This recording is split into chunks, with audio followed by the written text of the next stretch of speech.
I would like to open the episode by thanking some people like Jamie Shermer, Pitch Drop, Johannes D, R, and Aaron A. Aronson. All of these are people who have gone to patreon.com/duckfeed.tv and kicked us some money and helped us fund the shows and the network as an extension of that. So you can go to patreon.com/duckfeed.tv as well. And thank you.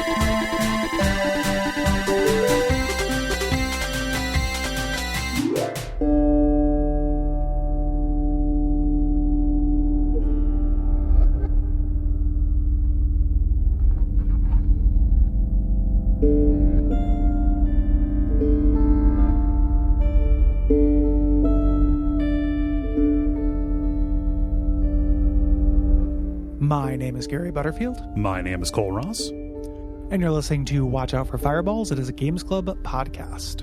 And this week we are talking about Inscryption, which is a card game developed by Daniel Mullins Games and published by Devolver Digital in 2021.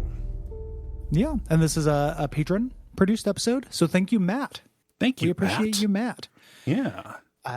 I was looking for an excuse to play this. So was I. And I love when I get just a straight up home run like that. Like, oh, I want to play this, and here it is for the show, and I'll get a chance to talk about it. This is perfect. Mm-hmm. Yeah, nice. Everything lines up. No, I streamed a couple of sessions of this, back when I just made sense to do a couple because it's a weird one to stream. And I was super hungry for more, and I figured knowing what kind of game it was likely to pop up here. Yeah. And this game got all kinds of Game of the Year buzz from last year. Like this is a very critically lauded game. So even if it wasn't up our respective alleys in different ways, it's something that probably would have landed on the show at some point just because it's an interesting game that got a lot of buzz around it. Yeah, it's critically lauded and people are real excited for this episode to come out. And that means get ready to get yelled at. I don't know what will happen. The scuttlebutt in terms of like talking to people has been all over the place. Yeah. Weirdly, a lot of my video game chat happens on the Slack, obviously. The Slack is kind of a hotbed for Inscryption haters. Oh, yeah, yeah. A lot of people in the Slack really don't like this game. So I say that mostly as a joke and to be a parody of ourselves. I like this game. I think that there are some super high highs in this. I think it fills an incredibly interesting niche.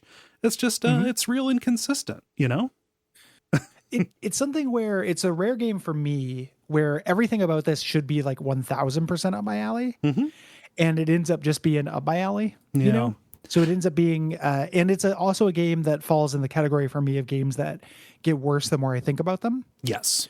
Which for me tends to be kind of a damning spot. Yeah. Like I really like this game. I had a lot of fun with it.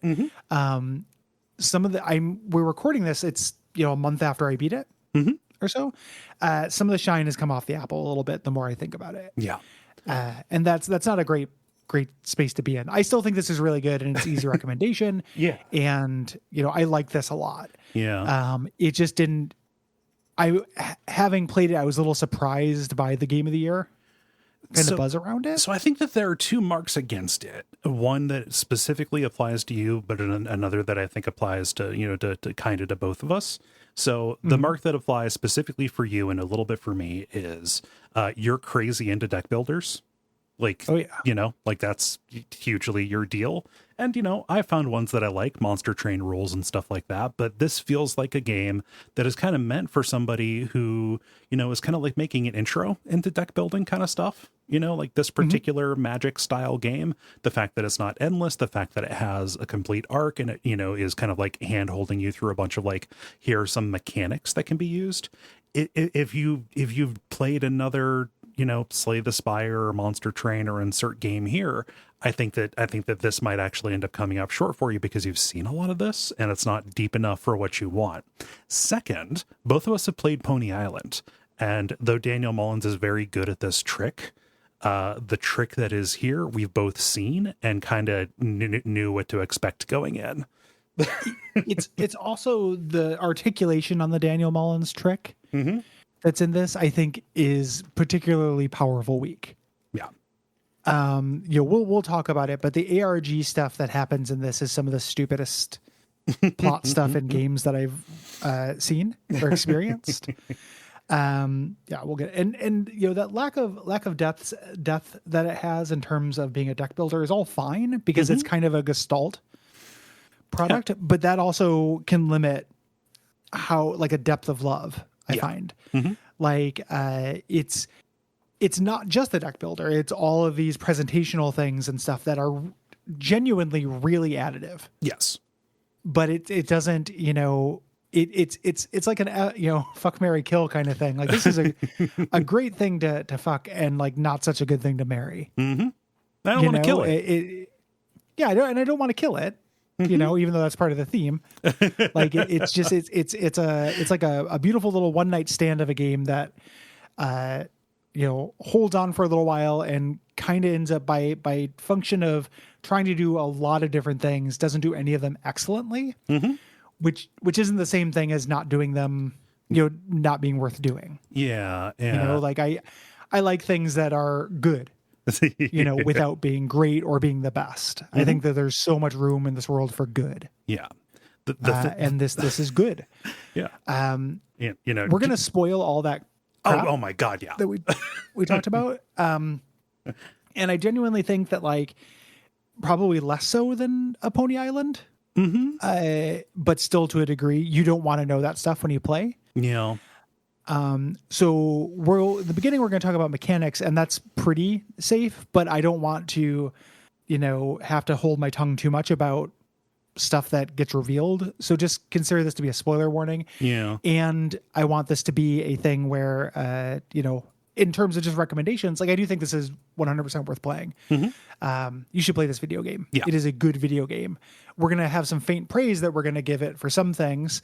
But that is not the same thing as not worth your time. Yes. So I'm going to get ready to get yelled at. Yeah. So somebody's going to be mad about that. But other people, again, like, you know, our most dedicated fans really hate this game. They're going to think that we're being too soft on it. So it's kind of weird. It is a polarizing thing. Yeah. So we're going to talk about the broad generalities here at the start. I mean, not so much to avoid spoilers, but because so much changes, you know, and, like, it doesn't make sense to do, like, generalities for the first act, then for the second, then for the third. You know, we're going to hit the stuff that's common at the start, and then we're going to talk about the way that they elaborate once we get to those big changes, right? Yes. The opening act and kind of the presentation of this and the game where it's at its strongest is a horror themed roguelike deck builder. You know, roguelike, you're making runs, you have permanent progress, but not, you know, when you die, you die. Yeah. But the difference is you're actually playing the game. You're playing a character who is playing the game on a table in a creepy cavern, trapped by a Jigsaw-esque fella. Who is kind of acting as your opponent and dungeon master, setting the scene, but also has chained you up and is keeping you captive. Yes. Yeah. I like how you said cavern there, which I like as a cabin/cavern. It's a cabin. It's a cabin in the woods. Yeah. Yeah. It is indeed a cabin in the woods with cavern-like qualities. Oh, yes. It is very empty. Yeah. But yeah, this guy here, you know, seems very, very aware that he's in a video game. You know, we're like 6 or 7 different levels of meta here. In a lot of ways, like, even at this point, when it's first presenting itself to you, it feels like somebody describing it feels like a game that is a creepy pasta, you know, like, I found this creepy game that, you know, was talking to me and stuff. Well, it doubles down on that immediately. Like, you know, initially I could see it just being, this is the twist. Like, I'm actually playing the game. Then it becomes explicitly that, and then it goes off in some dumbass directions. Yeah. It's hat on a hat to the point of Patras. Yeah. if you imagine, any number of creepypastas where it's like, here's a copy of Majora's Mask, but evil. Mm-hmm. This is an evil video game, is the idea. This is twisted. I'm going to throw this into Joe Lieberman's lap. Yep. And watch that old fuck have a heart attack. Yeah. So, yeah. He's gonna shit out some legislation. Welcome back. It's 2003, baby. Yeah. Here's some hot coffee for you, Tipper Gore. Splash. So the core of this, the game, and all of the different iterations that you get inside of it is this card battling system. It's real similar to Magic the Gathering, Slay the Spire, Hearthstone, any of these where you have a card that has attack and health, and some special abilities thrown in. Yes. You have a grid, a very specific 4x4 grid that you face each other. Eventually, they add an extra lane to this. Mm-hmm. And you kind of have your defensive zone, mm-hmm. Where enemies are at, and your opponent does as well, and then they move towards you. Yeah. Here. So there's a limited space. There's some tactical positioning stuff that happens here, but it's a very limited space. Mm-hmm. You pay a cost for it. And the cost, instead of being mana or what have you, for the most part, it is blood. Yeah. And that means, this started as a prototype game called Sacrifices Will Be Made. You sacrifice creatures you have in play to bring in other bigger creatures. That is the core mechanic of Act 1. This game kind of does like a Witness Uzumaki thing where it does like, let's try all different variations of this. Mm-hmm. There are lots of different kind of cost and mechanics that we will play with throughout the course of this game. The basic one is sacrificing a creature to get its blood to get out another creature or multiple creatures. Yeah. I'm happy that you made the Witness comparison because I also thought that when I got to certain parts of this, just in trying to figure out how stuff worked together, How many different articulations can we do on this one idea? Yes. Yeah. So you will see any cards that your opponent is about to play. Kind of in their second row, and you can plan in advance for that, which will help you out. So like we said, creatures have attack value, health value, and then these sigils. Once you place all of your cards, when you're done kind of arranging things, you ring a little bell, and then you go into the attack phase, and each card performs its action from left to right. Understanding this is actually really important. Because on the margin of where and when things activate becomes a super big deal to some more advanced strategies that you find here. Usually they're going to attack whatever's right in front of them. That changes depending on sigils and such. But they will subtract the attack value from the opponent card's health value. Yes. Unlike Magic, damage is permanent, so they don't refill health between turns. Mm-hmm. If you overkill, just putting this in Magic term, every monster has trample in this, is what you'd call that in Magic. The overflow damage will either go onto the creature behind it or your opponent. Mm-hmm. We'll talk about your opponent's life total in a moment. Here. This is a scale. So another innovation of this is that instead of it being, you have 5 life points and you have to drain them down to 0, you have a scale. When you do a point of damage to your opponent, you effectively get a point of health. Yes. The swing ends up needing to be 10 between them, your opponent being at 0 and you being at 10 for this to work. So this means there's kind of a tug of war. Yeah. Back and forth between this, and this is great. Yeah. This in terms of like card game innovations that come through, I think this is really smart and awesome. Yeah. I would like to see this applied elsewhere. Because I mean, my inclination when I play a game, unless I feel super secure, is to be, or a card game specifically, is to be super conservative. This makes hyper aggression into its own kind of defense. It feels a little bit like Bloodborne in that way, weirdly.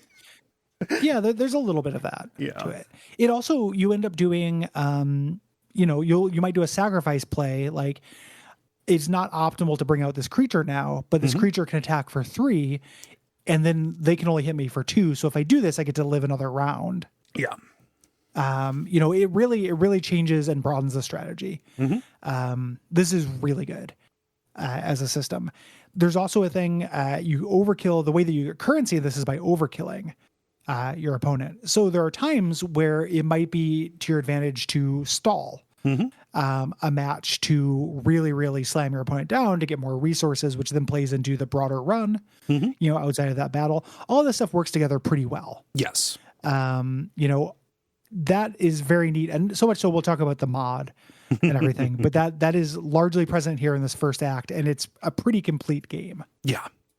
And I think though the way things work together, changes and gets less successful in the following acts. Is kind of the thing. We have rarely done a game that puts its best foot forward as much as this one does. Yeah. It's hard for me to think of. Like Indigo Prophecy. Indigo Prophecy is one. Like there are a few, but there aren't that many. Yeah. And even you could make the argument like, oh, like Undead Burg is the height of Dark Souls and stuff. In terms of imbalance, this is pretty bonkers, and the developers know it. Yeah. They released a standalone version of Act 1 because I think that they got it. Yeah. People let them know. Yeah. Yep. Yeah. So playing into that overkill thing is the fact that enemies will concede. An encounter can be conceded, and you can say no, thank you, and then smash them and get even more money. What's kind of awesome too is the fact that this is a character you're playing against, and that's underlined by the fact that sometimes they will concede falsely. You're not just playing against the perfect AI. You can choose not to concede, and they can still win. Yeah. They will make mistakes in this regard, which once I found that out, that was awesome. I was like, oh man, that does a lot to personify this. Yeah. Give me a game where characters lie to me, and give me a game where characters can make mistakes. The computer, your opponent making mistakes that are not obvious is one of the best things that can happen in video games. Yeah. Yeah. So one of the biggest things in deciding what you want to play isn't just attack and defense. These sigils are a really big deal. And boy, are there so many of these. It is kind of ridiculous. I started listing some important ones, and then it just kind of became like, oh, this is like a laundry list. Like you could go to a wiki and see this here. There's special abilities, like to translate this for Magic the Gathering Americans. These are keywords. It's like flying, trample, first strike, things like that. And although those things are included, there is flying. There is double hit. Things that can change. Like a unit will move after its attack. A unit will, duck down so it can't be hit on your turn, so it can't defend, but that means it can't die. Yeah. All kinds of stuff. A unit will cause you to draw certain cards when you play it, when it dies, things like that. There are a lot of these, and manipulating these is how you break the game. And one of the things I really admire about this game, which we'll talk about, is that it encourages that. You inevitably, if you start playing Slay the Spire or Monster Train, your arc, if you play that long enough, will be towards learning to break the game. Yep. This game explicitly, and part of the narrative, encourages you to do that and gives you the pathway to do it. Yeah. Almost, when you talked about this as being almost an entry point for deck builders, it's kind of a good one because it teaches you how to think. Precisely. I wanted to make that point as a wrap up on this, but the fact that it kind of so directly guides you to that is a great way. It's a shortcut to that wonderful feeling, right? To me, that is my favorite part of playing, a lot of games, right? But specifically, when I've enjoyed a deck builder, it's when I've found these kind of almost degenerate synergies, this basically can't lose. Right. And I got here by preparation and just by understanding the rules. This will guide you to things that are incredibly broken that might make this a little bit unsatisfying if you jump to it immediately. Like maybe you want a little bit more of a struggle before you get there.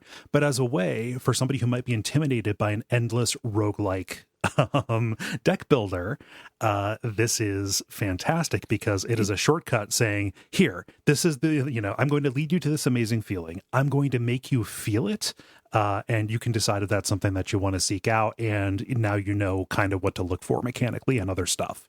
That's super valuable. Well, it's because it's not an endless deck builder. If they didn't do that, you would never move on through the narrative. Yeah. It's part of the conflict of this game and the dissonance of it being a lot of different things. I love it. Like, I think it's a really cool idea. There's a reason why that doesn't happen in Monster Train. Mm-hmm. You know, and it is something where you're very unlikely to stumble upon it until the game gives it to you. Yes. You know, the possibility space opens up as you play to make that more likely. Yeah. And it's the intended path. Like, you feel like you're breaking out of a closed system, but you're doing exactly what is actually ultimately like a pretty linear video game. You're just going to the next level. Yeah. You know, just as guided by the DM as you would be in any other video game. Yeah. Which means if you're intimidated, if you're put off by the kind of running in place feeling that could be present in a roguelike, if you're motivated by mysteries being solved and story being unfurled to you, etc., then that is here to pull you forward directly into that feeling of finding those exploits. I think that is really a great decision. Yep. Each of these different modes, each of these acts gives you different ways that you can kind of design your deck, but deck builder rules are in play here. The game actually just tells you this, removing a bad card from your deck is better than adding a random card to your deck. You want to control the possibility space. This is the core mechanic of deck builders. So you're not drawing crap. Yes. Another innovation this has over other deck builders is you have a side deck that draws a kind of fodder. This would be like a land deck in Magic. I keep making Magic comparisons because that game's been around forever, and so many people have played it, and it's a reference point for so many things. Yeah. Well, and even like, you didn't play Magic, but do you know what I mean by a land, right? Yeah. Yeah. Like it's the kind of thing that powers your spells. Gives you mana. Yeah, exactly. Or Pokemon mana, right? Just imagine you have a separate deck for your mana or your power. Energy. Yes. Energy. Yeah. Energy is what they call it. So in Act 1, you have a deck full of squirrels. This guy can be a chump blocker, or it can just be a sacrifice. You draw one card per turn. You choose whether you draw your fodder or from your main deck. Yes. Yeah. And I like that, learning that it was advantageous, to get a few of these, especially when you see the relative depth of the different piles, you can kind of see like, oh, I've only got like 3 or 4 different, different actual creature cards that I can pull from this. Like, I don't need to just like keep drawing in the hopes that I'll get something good. I need to put myself in a position so when I draw that thing, I can use it right away, as opposed to drawing it and then needing to get in position to play it afterwards. Right. Yeah. You don't want to have dead turns. No. Like that's a way to lose in this. Yeah.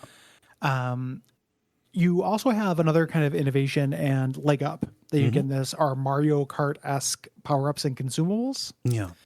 That you can get. You can hold 3 of these at a time. There's a nice wide variety of these, and they get replenished. Either you find items or they refill like Estus in one of the acts. These are great, and this is another way that the game is tipping you towards winning. Yes. Sometimes literally. Yeah, exactly. Like sometimes it literally, and the flavor of those is great. Love that. When you do those things to actually put something on the scale there. Yeah. Another innovation in this game. So again, you're not playing, you're the player playing the card game on the screen. You're playing a character on the screen playing the card game, which means your intermediary character can get up and move around and walk around this cavern or this cabin. Damn you for incepting. Sorry, no. Landon, I recognize I said it. I just the blade thing would have been not to draw attention to it. Oh, okay. Yeah. So this is you getting up, you getting the narrative, and kind of doing a mild like escape room puzzle type stuff in here to unlock things that are in the game. And the beauty of this is that the way these two things interact. Yeah. Everything in the cabin that you go around to this escape room stuff for interacts with the card game. You're unlocking new cards that you can get. You're unlocking new totems or new items, things like that. Yeah. And sometimes you get a card that when you play it, it will affect something in the actual world itself. So kind of the main example would be, one that you run into early on is you'll find a card called the Caged Wolf. When you play it, there is a diorama of a wolf kind of like statuette inside of a little cage. The cage around that will break when you play it, and that card dies, right? So then you can take that and use it as an input for a different puzzle, right? Yeah. Like that is so cool. Yeah. The idea that these things on the table, and it ties into the grander themes of the game, right? Like the idea that these cards have a totemic battle or value to things that exist in the real world is very much of the themes of this game. Yeah. Really neat. Yeah. Like that stuff. And that ties into the aesthetics. And again, we gave that warning before. Here's another one for you. Can't talk about aesthetics without talking about the story. And at least in the broad strokes. And so 3, 2, 1, here we go. All of the 3 acts have different styles. And they all look pretty good, The first act is really the star in more ways than one, not just mechanically, but also just as the most explicitly horror themed, I think that works for us, because we like horror stuff, but also it is kind of the most coherent and cohesive. The atmosphere is like super thick and it sells the, sacrifice mechanics well. The aesthetic and the mechanics are really, really tied into each other in a good way when you're in the cabin. Yeah. When we say horror, it should be noted that this is like lowercase h yes. horror. Like I cannot really imagine finding this game scary. Mm-hmm. It's a goofy horror. Yeah. Like your opponent, when you finally see his face, looks like a big silly Muppet. Like kind of scary Muppet. But this is the kind of thing that I would go to the TV tropes nightmare fuel to annoy myself. Because everyone just like, oh man, when you just grab an eye and put it into your own brain, that's 100% high octane nightmare fuel, and stuff. And like the presentation doesn't read that way. Yeah. To me, there's atmosphere and it's spooky, but it's kind of like fun spooky. Yeah. Like it's like a simmer of unsettling a little bit, and, again, playing into those mechanics. When we talk about tipping the scales, like one of the items is a set of pliers where your character takes out one of his teeth and then puts it on the scale. Yeah. And yep, it's really great. Like the presentation of that is wonderful. Yeah. Yeah. Same thing with the knife you can use to pry out your eye. Mm-hmm. Like it's very bio horror. Like it's not bloody or anything. Mm-hmm. It's just like a fun kind of macabre. Yeah. Auto dental torture is a pretty, it's a pretty evocative thing. Yeah. Been rewatching the Jackass films and where Aaron Danger Aaron has his tooth pulled out by the Lamborghini. And it just makes that, like it makes that noise. It happens. It's just, oh my goodness. Yeesh. Woof. Yeah. So the second act is, I think, aesthetically pretty cool. Turns into like a 16-bit kind of Game Boy Color style presentation. Like this is the original game before the stuff inside it started modifying it. Feels like the Pokemon trading card game. And it's built up with its own kind of style and lore, and you have lands and things like that. Weirdly, it reminds me of Magi Nation for the Game Boy Color. I don't know Magi Nation. It is a kind of like B tier, also ran portable card game. Boy, Pokemon cards are pretty fun. Let's make our own Pokemon kind of deal. The what's happening here is they're doing different kinds of card games. Yes. So the first one is a deck builder that is very specifically a roguelike. Mm-hmm. This is a TTG. This is a trading card game, or TCG. The idea here, you amassing a large amount of cards and building a deck. Yes. For it. There's a distinction there. It's subtle, but there's a pretty intense distinction there. I don't like Act 2. Mm-hmm. I don't really like the puzzles in it very much. And I am so in the pocket for the Pokemon trading card game. Yeah. Like I love the Pokemon trading card game. That is a perennial, we're going to do it on the show kind of thing. Yeah. Yeah. I'm going to just crash this recording so I can throw it on my wish list. Oh yeah. For the show. Like, I think that game is really good. This isn't as fun as that. And it begins with a choice that is actually really important in the beginning that you have no context when you're making it. Yeah. Eternal darkness, get out of the way. Yeah. It's a real problem, I think. Yeah. It's kind of drag ass. Yeah. It's a bummer. The third act is like a Dark Souls take on roguelike card game mechanics where you have bonfires essentially that refill your items and count as save places, and you leave a fucking blood stain. Yep. Like you leave a place with all your money when you die. It is themed like a virtual reality kind of like technological theme. The theme is less successful. Yeah. The mechanics, I think, in Act 3 won me back a little bit. Like, I think they're not as good as Act 1, but I think it's more fun than Act 2. Yeah. And you explore, like it's about exploring. It's really interesting. Again, using every part of the thing. It's like a entirely different take on a deck builder. Yeah. Of sorts. Yeah. The third act did win me back a little bit just because things that seemed really separate in the second act started coming together. You know, like in the second act, you are playing like a type of deck. You know, maybe you're doing like a little bit of mixing and matching. In the third one, it forces you to really engage with some mechanics that you may have kind of ignored or brushed aside or only fought against and not really used kind of in the second. Yeah. You know, so the third one takes all of them and puts them together. Yes. Like, what if you were playing Yu-Gi-Oh cards in Magic? You know, basically, like, and all of these different systems do work together. It's not perfect. It's not super elegant, but you can kind of have all of these different monotypes and card styles working all at once. Yeah. Ends up being like really chaotic and complicated once you get it all going. Yeah. In a pretty cool way. Yeah. I think. Agree. Yeah. We should talk about the framing device. You know, you're in the game and you are kind of navigating this power struggle between these sentient characters. But as we've said, you are playing a character who is playing this game. You're playing a vlogger. His name is Luke Carter, a.k.a. The Lucky Carter. He has a YouTube show about opening packs of trading cards. Just kind of like, he's making haul videos, right? And he ends up finding a copy of this game. It's a game based on, a video game version of an old card game that everybody forgot about. Nobody, like this game doesn't technically exist. Like you can't find any records of it, and what we are seeing. Oh, good. Yeah, or just to imagine, like, again, for Magic Americans, if you grew up during the 90s, during the trading card game boom, imagine like Blood Wars, or the Vampire the Masquerade card game back in the 90s was called Jihad.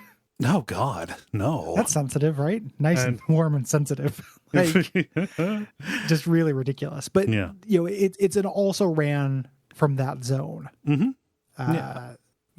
Which is really all that stuff is very well observed. Yes.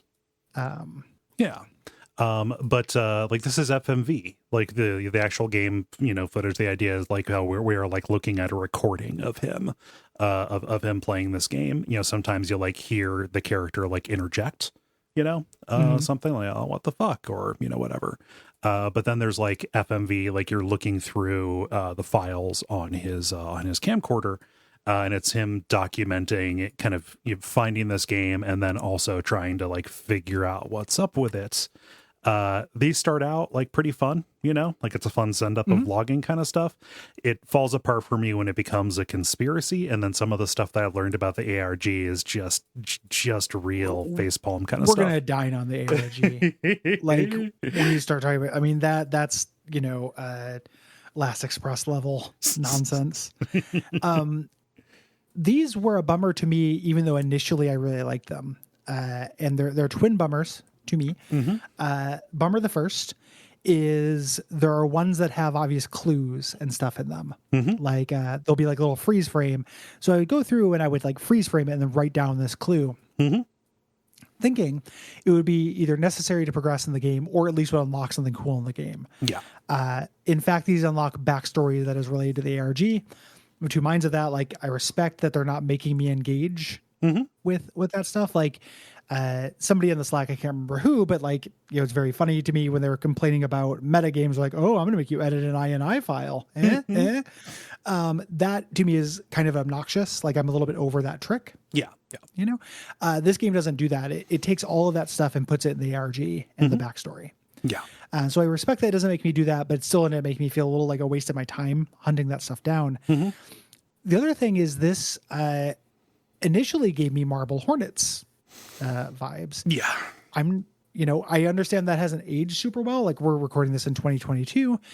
10 years ago, when I first got into Marble Hornets, it was the scariest, coolest thing. Yep. A decade ago. Everybody I still loved have it. a lot of affection for that. Mm-hmm. What was that cool? Sorry. No, I said everybody loved it. Yeah. Don't pretend you didn't. It's good. Yeah, it's super good. Like, it's really creepy. And what ends up, there's no payoff for it. Yeah. The conspiracy stuff, the end of the FMV plot is so amateurish and dumb. It's the original ending to Clerks. It is yes, that is exactly what it is. It feels like a student film. Yeah. To me, like it is, and I like things that are quaint and amateurish, but it's not something I associate with this dude Steez and how he does horror. Yeah. There's more to it. It's not just, the company is covering up a conspiracy and they go and they shoot him in the head. It's not just that, but that moment is profoundly disappointing. Yeah. And kind of badly acted. Everyone's too young. Yeah. Like it has that student, the lady who comes and shoots him is too young to have the position she has and is obviously just a buddy. Like the acting is not good. Yes.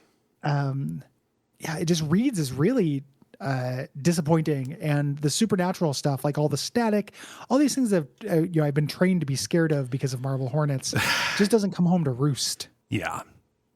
The actual like description of what's happening kind of below the surface here, I think like weirdly would have been better and less groan worthy if they surfaced that instead of the conspiracy, just to do a Pony Island game's possessed and that's creepy. Yeah. And that's happening here. But bringing in the real world means you have to bring in actors and you have to bring in performances, and it's just not good enough to sell. I almost wish that like, good for them for taking a swing and actually having like maybe the budget to do something like that, probably exciting to put together, and, FMV works for different people, et cetera, et cetera. I almost wish that this was like, it took me to like a file interface where I would read like emails or text files, or like there was like a Hypnospace like web browser kind of thing. Where I was like pulling up like writing about the search for this game as opposed to getting the video, right? And you get stuff like that. Like that's part of what you're unlocking with ARG. Those email logs and stuff like that. Like that is part of the grand package. It's just not the creepypasta Marble Hornets video thing you're watching. Yeah. But yeah, the power struggle between the entity, like the stuff that is in the game and is the game, I think is more interesting. Like the different approaches, the different characters, the scribes, right? Yeah, that's cool, even though it is on the verge of being a dead idea. A little bit. The video game having come to life, there's a Satan inside the video game, is becoming enough of a trope that you need to do more with it, I think. So if you don't know who Daniel Mullins is, Daniel Mullins has been making indie games for several years. His first major release is Pony Island, which we talked about on Check It Out Comrade way back in the day. You and I are both fans of that game. It's good. Cool, I think. Yeah. It's a nice short, like one sitting game. It's a fun, like logic puzzle kind of thing. Yeah. And it it messes with your eye and eye. Right, Yes. like it crashes you to desktop, and then there's a new file on your desktop. It's of the don't be scared, or I'm scared. Yeah. That kind of thing. That is the Undertale. I'm scared. I'm gonna mess with your eye and eye. Your Doki Doki Undertale Scared Club, right? Yeah. There's a genre for this. Yeah. And this it's such a cilantro thing, I think. And it's something where it's interesting because it's something that I think I was much more in the pocket for, but I am very much starting to feel like I'm being shown the same magic trick. Yeah.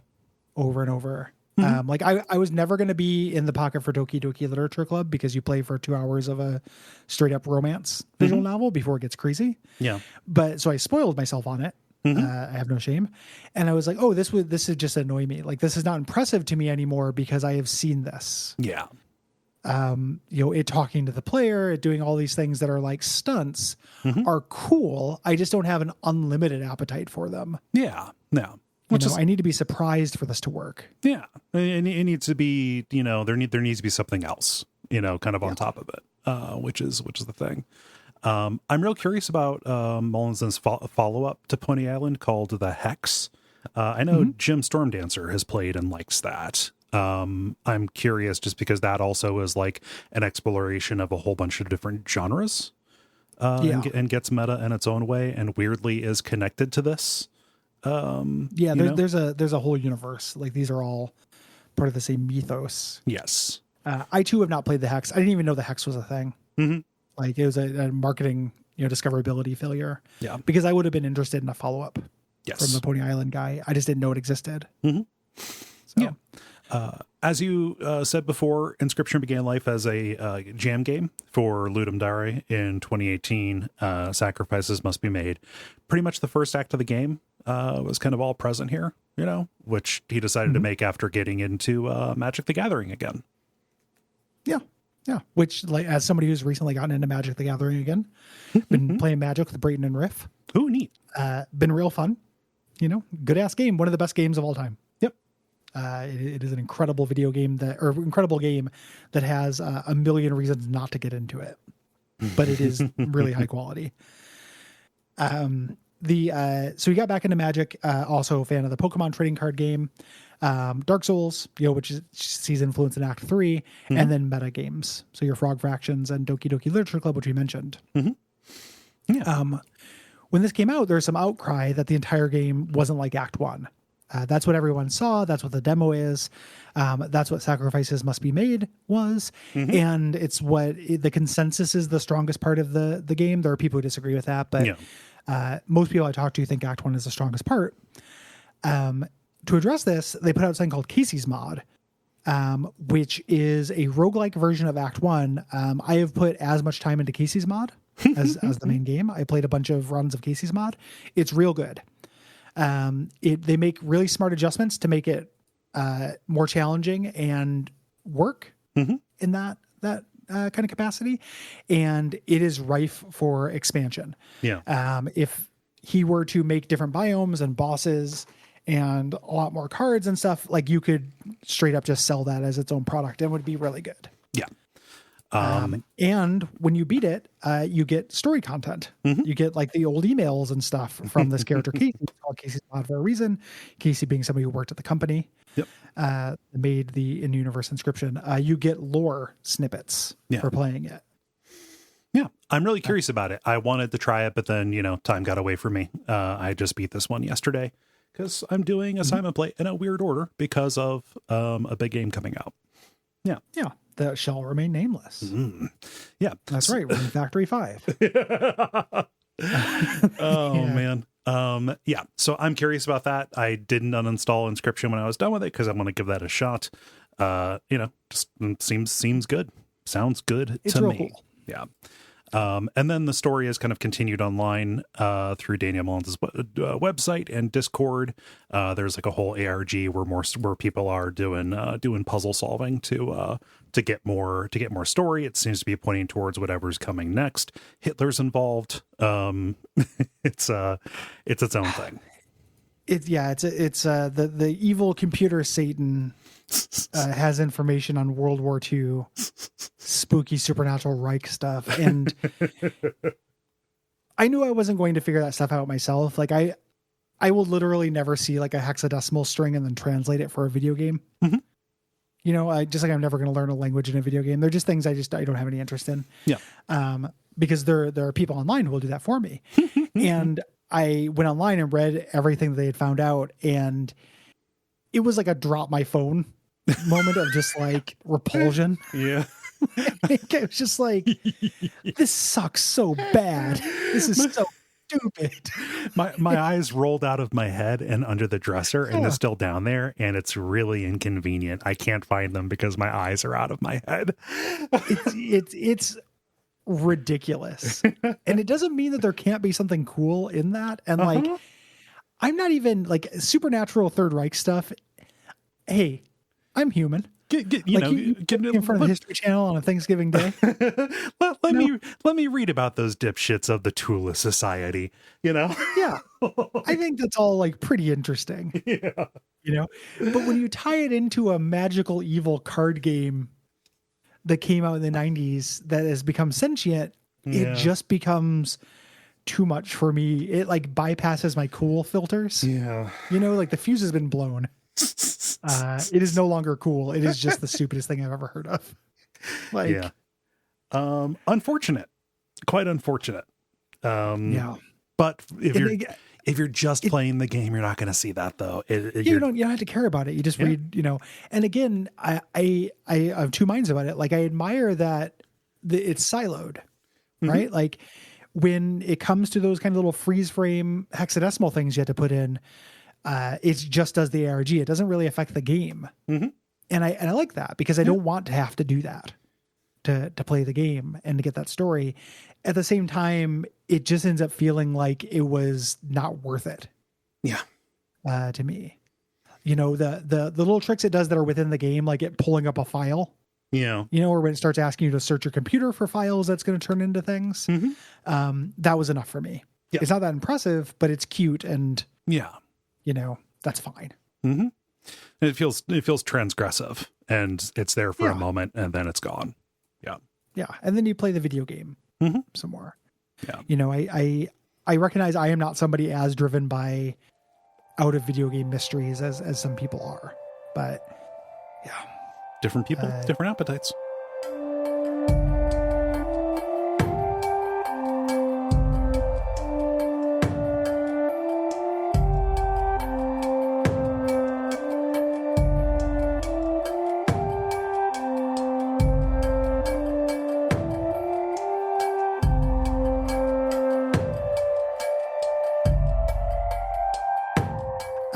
So let's get into it. Let's do Act 1, where we open up with a black screen. The game doesn't open to a menu. We kind of hear a disc whirling up as we hear a voice saying, okay, time to see what's on this thing. And then we get the title screen. And importantly, there is no new game option. There is just continue. You are jumping into something that is already in progress. Yes. When you do this, you start out sitting across the table from a figure. You can only see their eyes. You can't see like them in detail at this point. They're going to play a card game with you. And we start off in a tutorial zone called the Woods, teaching us about how card costs go. Yes. The cards are all basic woodland beast. This ends up being expanded as well, later, but this is a classification of what we're dealing with here. Yeah. As you're going through and sacrificing things, we're introduced to the main character of the game, basically, the lowly stoat. Yep. And the first cool little meta thing that happens is you sacrifice the stoat, it animates and it talks to you. Yep. Certain cards are people and they will talk to you. Yeah. They will, they will display text like in their name field, right? Yes. And the stoat says, hey, just play along for now. I'm gonna help you out. We're going to get you out of this. Yes. It's already a super cool hook. I think that's great. I'm here like right away. First 5 minutes. Well, the first time that you're about to lose, kind of as you're going along, the adversary introduces the items. I'm calling him the adversary here, because the name hasn't been revealed just yet. We can decide if we want to adhere to that or not. But he gives you your first item. He gives you the pliers, and this is where you rip out one of your own teeth. The sound design on this is amazing. Very good. to kind of give yourself an extra point of health, which may be the difference between surviving or dying or living to fight another round. Yeah. You move up this path as your adversary kind of narrates it like a game master, like describes the crunch underfoot and stuff like that. And you pick branching paths to go to different nodes. There are encounters similar to a monster train or Slay the Spire, if you've seen that. There are different kinds of encounter types you can have. You can get into a combat, like a basic combat. Yeah. These all have icons. There are card vendors. They don't sell you things. They just give you cards. Right. Here. Eventually you choose between 3 and eventually you can reroll. Yeah. Those 3, you get an item. allows you to do that. Yeah. Sometimes it'll say like, hey, do you want a reptile card? Do you want a beast card? Do you want to, et cetera. You pick them by family. Or they'll do it by cost. Yes. So they'll be like, do you need something that costs, a low blood card that you can get out early? Or do you need a high blood, powerful card that you can use as a win condition? Yeah. What do you need for your deck? Sometimes there are little guessing games that you can do. Which is like, okay, you go to a cave and there'll be a challenge. Like, okay, do you pick the criteria? So the total cost of the 3 cards that I draw needs to add up to more than 6, right? Yeah. How well do you know your deck? You can't look at your deck in those moments. It's just, what do you think you have a good chance of getting? Yeah. Those reward cards as well. It is an advanced tactic to avoid those because you don't want to add cards to your deck. Correct. Once you have your win condition. If you're just playing for fun, you do want them because it's fun to play with cards. Yeah. There are altars that you can go to where you sacrifice a card to put it on another one. You can add the sigil from one card onto another. This is very powerful. This is a nod towards breaking the game because there are cards that just would straight up, shouldn't have that symbol. Nope. Like, here's something that is undying that I can sacrifice as many times as I want, but every time I play it, I get a rabbit that can also sacrifice. Yeah. So, this is one of your first nods towards being able to break the game and get unlimited blood. Yeah. To play whatever you want. I love unlimited blood. Oh man, I thought they closed down that Olive Garden. Oh, you mean the Dark Olive Garden that I read about on 4chan? Yeah, the creepypasta Olive Garden. Breadsticks can't kill people. This one can. Unlimited blood, skulls, and bone sticks. I ate at an Olive Garden for irony's sake. During the summer, when we'd reopened, I was on a date, and I was like, "Hey, do you want to go to that Olive Garden over there?" And we were just, irony fucks going to an Olive Garden. Okay. Fuck me if it wasn't real good. I mean, it's like when we were the first time we went to Milwaukee, and like our hotel was attached to an Outback Steakhouse, and it's like, and it owned. do you want to go to an Outback Steakhouse? Haha, lol, look at us. And it was just a steak and potatoes and a salad, and it was good. Yeah, it tasted good for food that came in a bag. Right. It's like pretty good bag food. Yeah. It wouldn't be your first choice, but like, it's not poison. Yeah. Yeah. It's not quite I think the ultimate irony restaurant to go to is the Sizzler. Like that is like, if you can find a place where you're like elbowing your buddies, like, hey man, hey, the Sizzler? I mean, the Sizzler is that has the funny name, but if you want the ultimate irony, Shoney's. Oh yeah. Well, Shoney's I think are regional. I don't know where I don't. Yeah, I know Shoney's, but I haven't seen Shoney's out here. Yeah. No, it seemed like I'll never go to Olive Garden. It's kind of like those chefs on Cutthroat Kitchen, like, microwave. Who would use I've never used a microwave in my life. Then Alan Brown Brown's so pissed. I can't wait for things to reopen for us to go to conventions again, because we went to a Benihana once too. Like, we're doing all that shit, man. We got to go back to irony restaurants when we're on tour. It's so fun. Oh man. You feel like riding the Ruby Tuesday? We went to a Ruby Tuesday. We went to one when you were in Cincinnati. Yeah. Yeah. It's like, hey man, big communal disease bar. That salad bar is so scary in COVID times. Now. Yeah. That's poison. Yeah. And anyway, so I forget. Oh, unlimited blood. There we go. Figuring out how to get that. We're talking about different nodes. Yes. And the most breakable thing, the thing that I love here is the bonfire node. Did this unlock for you where it becomes a push your luck thing that you can break? Yep. It's there are just kind of small folk. There are people hanging around by a bonfire. You can warm one of your critters by the bonfire and give it a stat boost. And then you can continue to let them get further and further stat boost, but the chance that the people will run in and eat it. The way that they did this in the Casey's mod is they just give it a 50% chance that they'll eat it. Like, you can only push your luck once. But in the actual game, you can push your luck multiple times. You can also poison them. Yep. So they can't happen anymore. Yeah. You give them like a ringworm. Yeah, well, there's multiple ways to do it. So either you draft a ringworm and then just power it up until they eat it, which will cause them to die, or just any of the poison ones that have the poison sigil. If they eat it, then they're gone and they don't show up again for the rest of the act. So whenever you stop, you just get 5 extra power ups each time you get to a bonfire. Yep, which is ridiculous, ridiculously powerful. Again, the game wants you to break it, but it's a really clever little they can eat poison.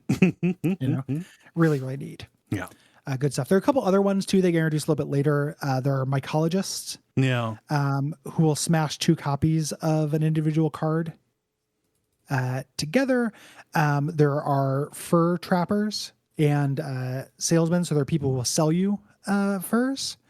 And then these are basically dead weights you have in your deck. They can block, but they can't be sacrificed, which you can then later trade for cards. And depending on the quality of the fur, you can get better cards from these. And then there are also totems. Yeah. The enemy can have these and you can have them.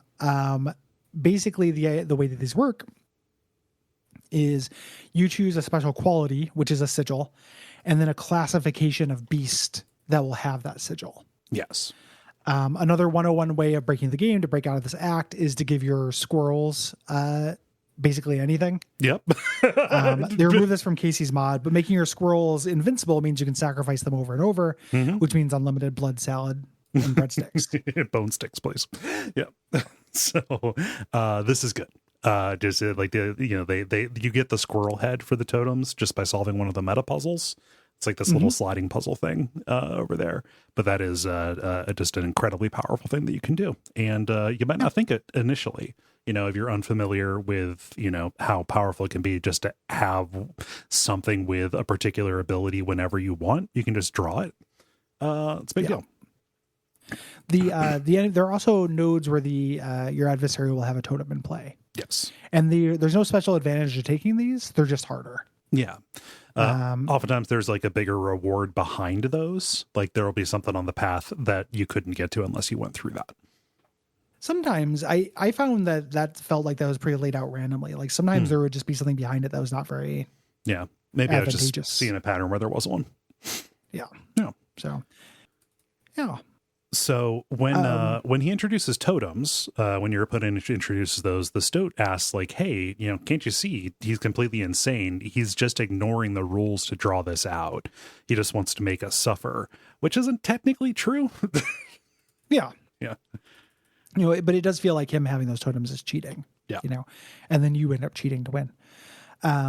Eventually when you die, this is when he says like get up and grab a candlestick from the table next to the door. And might be your first impulse to get up and walk around the cabin. It was a very cool moment where I realized I could do that. You move around in a grid like Grimrock, basically, here. And you grab that candle and you light it, and these are your lives. Yeah. So you have, during boss battles, you have 1 life. He blows out one of your candles in advance. But otherwise, you can die on the way to the boss once. It's like actually a very generous roguelike deck builder. It is, yeah. And when you beat a boss, both of them are lit again. So when you go to the new map, it'll be fresh. It's nice. Yep. Another kind of loop that is going to encourage you to break the game is you will die. I think you have to die. They eventually just like summon a bunch of bears at you, so you die. Because they want you to see this. He pulls you into this little side room. There's this little like closet, and takes a picture of you with his magical camera that turns you into a card. Yeah. And you have some dominion over what you name this card and how you assign its cost, its stats, and its sigil. And you can make just an absolutely killer card. Yeah. So something like with this costs 1 blood and is a 6/6 flyer. It's ridiculous. This is so kind. Death powers you up in this. It has all of the video game semiotics of like, yes, you are being punished, et cetera, et cetera. No, you're not really losing much of anything. And it puts gaining. You're losing a little bit of progress. You're being set back further on the map, but that doesn't really matter. Yeah, you have to start the map over, but it's a roguelike that doesn't matter at all. And the idea is this is helping you spiral out of Act 1. Yes. So, and we learn that this is a magical camera. He makes things into cards by taking pictures of them. Yes. He's got a super camera. Yeah. So after your first true death, you start getting alerted to some of the room escape stuff going on. This says, hey, a previous player wrote a code in the rule book. There's a little rule book that explains what all the sigils do, or at least the sigils that you found. And you look in there, it's a safe combination. This will open up a safe by the door, which contains another card that speaks to you. It's a polite old lady who's a stink bug. And she asks if P, and then stops herself. P, I mean, the stoat is still alive. She's like checking on her friends, right? And says, okay, good. We need to get the stunted wolf so we can end this madness. Yeah, they're gathering a fellowship. Yeah. The way these work in relation to the card game is that once they're unlocked in the cabin, you can find them in the card game. There's a possibility of grabbing them. Yes. You do some other kind of escape room stuff. There's a puzzle panel here.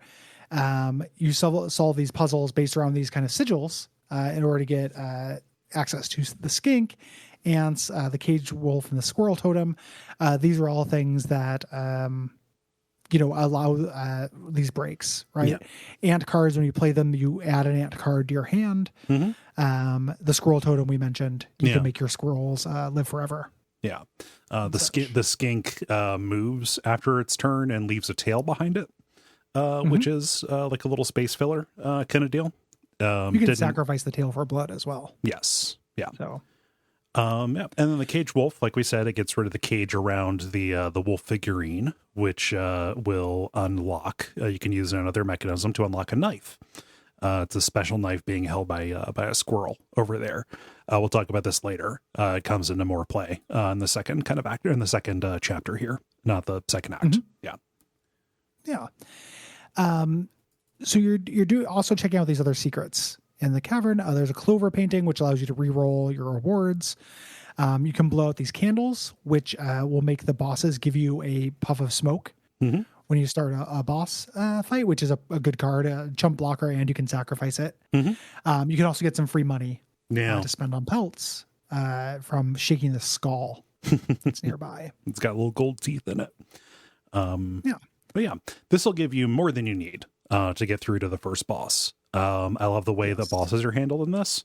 You never see the DM's face, until the end of this chapter. But during like vendor encounters or during bosses, he will pull out a wooden mask, and then like the surroundings around him will change.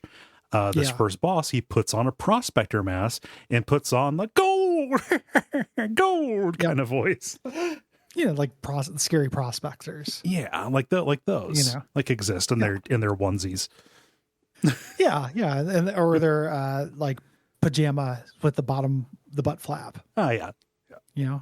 So this is your first boss fight. There are 3 bosses, or 4 bosses, including your adversary. But there are 3 bosses. They'll have multiple phases because video games nowadays. The way this works is first phase, he brings out this little pack mule that has high health and moves just to kind of will block for him. But if you can kill it, it opens up into a big pack of cards, which is great. And then once you kill him, he goes into phase 2, which he takes his axe and he kills all of your cards that are on the table, turning them to gold nuggets. You cannot sacrifice gold nuggets, and they have a little bit of defense. And then he brings out tough monsters. Yeah. So you need to, the goal is to get the mule. So you have good cards to play once he kills your first round of cards. And then wait for him to destroy the gold nuggets. So you have place to play your newly found good creatures. Yeah. Or try to, if you know what's coming, like if you failed in the second phase the first time, you can make it so you don't have, more than 2 cards out there. So you can start playing stuff immediately. While his enemies start, hopefully attacking some of the gold nuggets there, and also hope that make it so he doesn't kill any of your strong cards. Right, knowing the trick helps you plan around it. Pretty simple boss. He's also, I don't know if this unlocks once you fight him or if this is always there, but you can encounter him on the map as well. Yep. And he gives you a guess, like you choose between 3 gold nuggets and get a good pelt or a good card. Yeah. In the Casey's mod, you do these biomes randomly. I'm secretly encasing a Casey's mod swap into the swap. No, that's perfectly fine. Yeah. So you do the biomes randomly. So you fight the bosses in different orders. They actually escalate pretty well here, even though I do think that the Angler is probably the hardest one to beat. Oh yeah, yeah. After you do this, you get your life back, and you go to the second map, which is the wetlands. Right. And this is where we're introduced to a new kind of cost. Things can cost bones as well. You get kind of a new kind of unit. These generally like scavengers that you see here.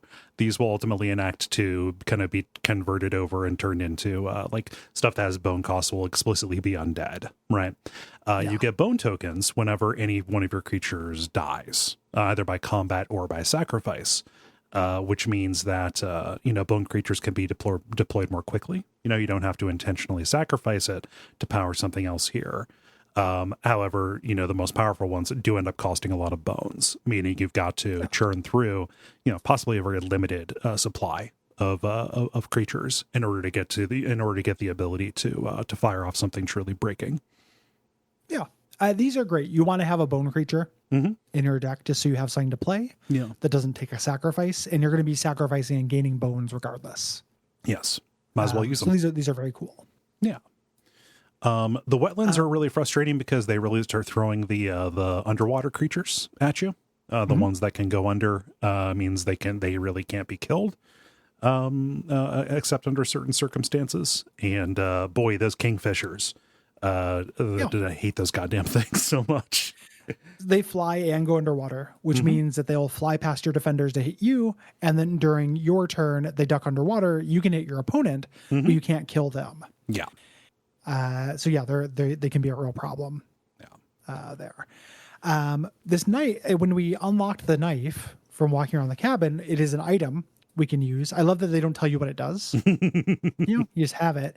So you use the knife just thinking like, I'm going to use a knife, Your character just picks it up and jams it into his eye. Yeah, I wasn't expecting to do that. You never put knives in your eye. Always put knives in your eye. You pop out your eyeball. And for the rest of the game, like that side of the screen will be dimmed, the effect of it is really great. The adversary will pull out this like cigar box full of eyes. He just keeps some spares, Yes, keep some spares for you to Planescape Torment jam one in there. There's one that's covered with sigils. It's a magic eye. And of course you're going to choose that one. It's glowing. And doing that allows you to see magic sigils around the room. The primary one says, find salvation in the cuckoo clock. We learn who wrote these. Actually, it's going to be the person that we're going to find. Who's it is his eye, and it's also his paint that is used here.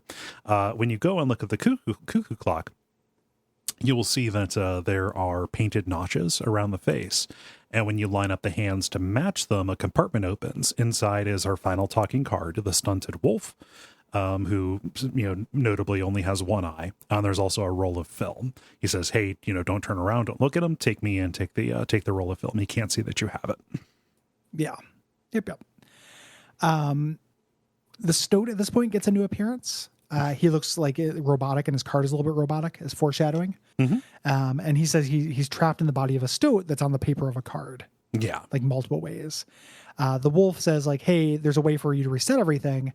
I have the key that's going to help make that happen. Yes. Here.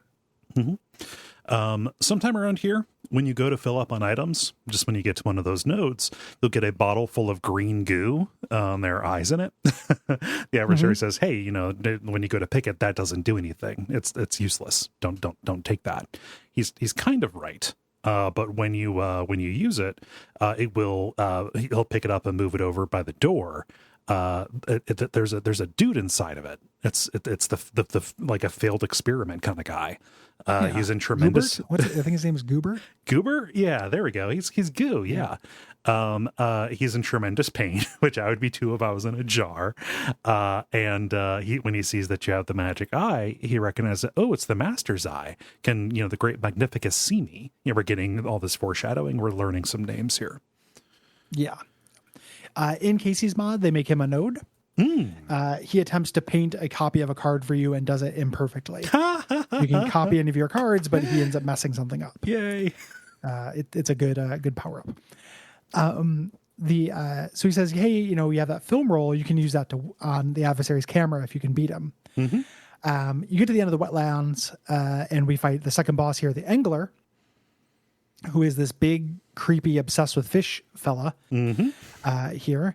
And he's got, I think his gimmick is difficult. Yes. The first phase, every other round, he'll place his hook over the most recent card you put down to steal it.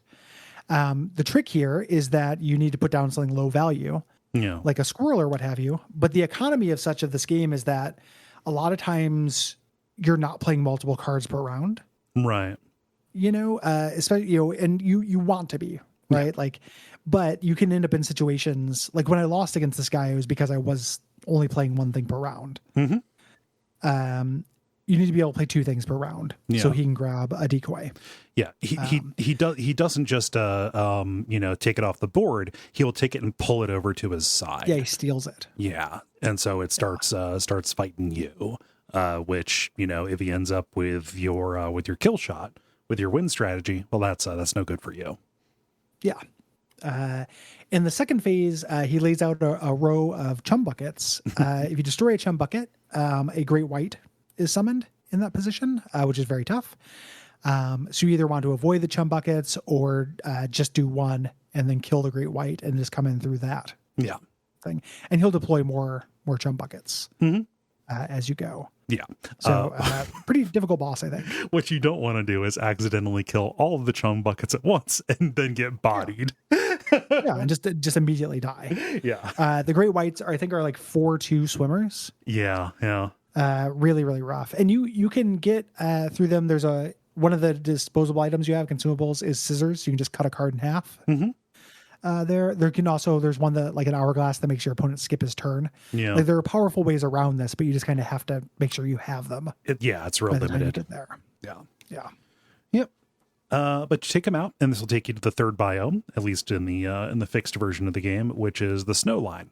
The map is icy themed, and really the only big difference here is the presence of harder enemy cards. You're starting to run up against grizzlies and such. So the boss of this area is the Trapper here, or Trader. It's the same mask. He kind of flips it back and forth, upside down, like that optical illusion of whether it's an old lady or a young lady. Here, the first phase. This is really easy. Yep. I think. It's real weird. It doesn't present as a challenge really. He lays out these traps. When you kill the trap, it will kill your card and turn it into a pelt in your hand. You don't want to lose powerful cards to this, and pelts are usually just dead weights, but you want to have some pelts because during the second phase, he lets you trade pelts for his creatures. He lays out 8 creatures that are very powerful, like in rule breaking ways. They end up having sigils they don't usually have. And you can trade 1-to-1. So as long as you have a decent number of pelts, you can pick up really, really advantageous cards. Yeah. So you want to, kind of like sacrifice. You want to play just a little sloppy in the first round, killing these traps. You might instinctually avoid them because they're going to take cards off your board. It's going to give you an advantage in the second round. So it's, not really that terrible. This is a nice breather before you get to the final battle of this act, which is a big combination of all the stuff we've seen so far. It does a cool thing where it's encouraging you to have a different kind of deck than usually you'd want. This rewards having a deck with some garbage in it. Yeah. In it, and if you've made like a really lean, mean deck with one win condition, this can really fuck you. Yeah. After you beat him, you go to the fourth map, which is just very simple. It's a power up on your way to the end boss here. You navigate it in first person, walking up this lane to the cabin, and as this hand kind of drops this big cave entrance in front of you. It's like you have the perspective of your piece. Yes. It's very cool. Yeah. And this cave entrance is a series of those guessing game kind of things. They are challenges, and if you succeed at them, you'll get a boon. And these are incredibly powerful. Yes. And you can also around this point, there's a mark on the table. You can it's like it says 11 o'clock or whatever. You can go to the clock and use and enter 11, move it to 11 and get a challenge ring, which you can then use to pass the challenge of the ring year, just to get a free boon. Or you can just have a ringworm card and it'll take that. Yeah, It'll also accept counts as a ring. But you end up getting these boons, the most powerful of which, dear God, the magpie's eye. Yeah. These are all very powerful. Uh-huh. And you can get 2 of them. Yes. Like, again, the game really wants you to win. Mm-hmm. And break out of this act. The magpie allows you, instead of drawing a card, you pick a card from your deck. Mm-hmm. The other one that I like to get, I try to get that, and then the one lets you do 2 cards. Yeah, the ambidextrous one. Yeah. And then it just basically, if you have a strong enough deck, mm-hmm. you can win. The first time I fought the moon, I did not win because I just ran out of cards. Yeah. But then I was able to beat the moon the second time. I keep saying the moon. That's not going to make any sense because we haven't gotten to that part yet. You get inside the cabin and we see the adversary finally. This old man who's kind of an ant. He has these tree features growing out of him, like sticks and leaves and such. His name is Leshy, and he is a Leshy. Yeah. Which is a mythological creature. Yeah, Eastern European, basically like plant demon, like a spirit of the woods kind of thing. Yes. You fight them in The Witcher 3. Yeah. So we enter into this 3-phase boss fight. Like he actually takes out another candle to add to his candelabra, which is fun. And for the first phase, like this is the one that I found the most difficult. He will swap between the gimmicks of the 3 bosses every other turn. Mm-hmm. So it's really hard to figure out what to account for. I couldn't discern if there was a pattern to it, like what to expect, but any one of them is enough when you are strategizing around it. But when it's all of them intermittently, then it throws you into chaos. Yeah. You just want to have a broken duck. Yeah. You want to have like a mantis god with 2-1. So you just win in 1 hit. Right. The second phase is real fun because he throws out death cards.